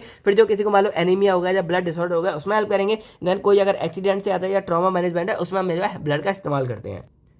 देन हमारे यहाँ पे नेक्स्ट आता है define monoclonal antibody and write their advantage. देखो मोनोक्लोनल एंटीबॉडी क्या होती है, मैंने स्टार्टिंग में आपको बताया था जब मैं हाइब्रिडोमा टेक्नोलॉजी बताई थी ना कि उस टेक्निक से हम यहाँ क्या करते हैं कि आइडेंटिकल एंटीबॉडीज बनाते हैं और ये हम ना स्पेसिफिक बनाएंगे। जैसे मान लो ये बॉडी है और बॉडी में जो मेन एंटीजन है यानी कि जिस बीमारी है उसके खिलाफ उसके जैसे यानी कि उससे लड़ने वाली हम यहाँ पे क्या करते हैं एंटीबॉडीज बनाएंगे और ये एंटीबॉडी से लड़ाई करेंगे। अब मोनोक्लोनल का मतलब क्या होता है, एक जैसी कॉपी यानी कि आइडेंटिकल। तो यहाँ पे क्या होता है कि एक जैसी आइडेंटिकल एंटीबॉडी बनाई जाती है और एक सिंगल क्लोन ऑफ सेल से बनाई जाएंगे एक स्पेसिफिक एंटीजन के खिलाफ में, यानी कि एक एंटीजन है उसके लिए हम यहाँ पे इसको पूरा बनाते हैं। तो ये मेरी हमारी हाइब्रिडोमा टेक्निक के द्वारा बनाया जाता है। एग्जांपल जैसे हमारा डिट्रिक्समैब हो गया या हमारा ट्रेस्टुजिमैब हो गया। अब एडवांटेज देखे जाए तो ये हमारे जो स्पेसिफिक एंटीजन टारगेटिंग होते हैं उसमें एडवांटेज हो गया। कैंसर थेरेपी में यूज करेंगे, जो हमारी डायग्नोस्टिक टेक्निक होगी उसमें इस्तेमाल करेंगे और जो हमारी टारगेटेड ड्रग डिलीवरी होगी ना उसमें इस्तेमाल करेंगे कि भाई एक पर्टिकुलर टारगेट के लिए इस्तेमाल कर रहे हैं। देन हमारी बारी आती है यहाँ पे वैक्सीन के बारे में और कैसे क्लासीफाई करेंगे। देखो वैक्सीन हमारी बायोलॉजिकल प्रिपरेशन होती है जो इम्यूनिटी को स्ट्रॉन्ग करने के लिए हम इस्तेमाल करेंगे जिससे इम्यूनिटी तेज हो जाएगी, तो आगे जाके हमारी फाइट करेंगे, तो ये हमारे इम्यून रिस्पॉन्स को स्टिमुलेट करेगा और एंटीबॉडी को फॉर्म करेगा।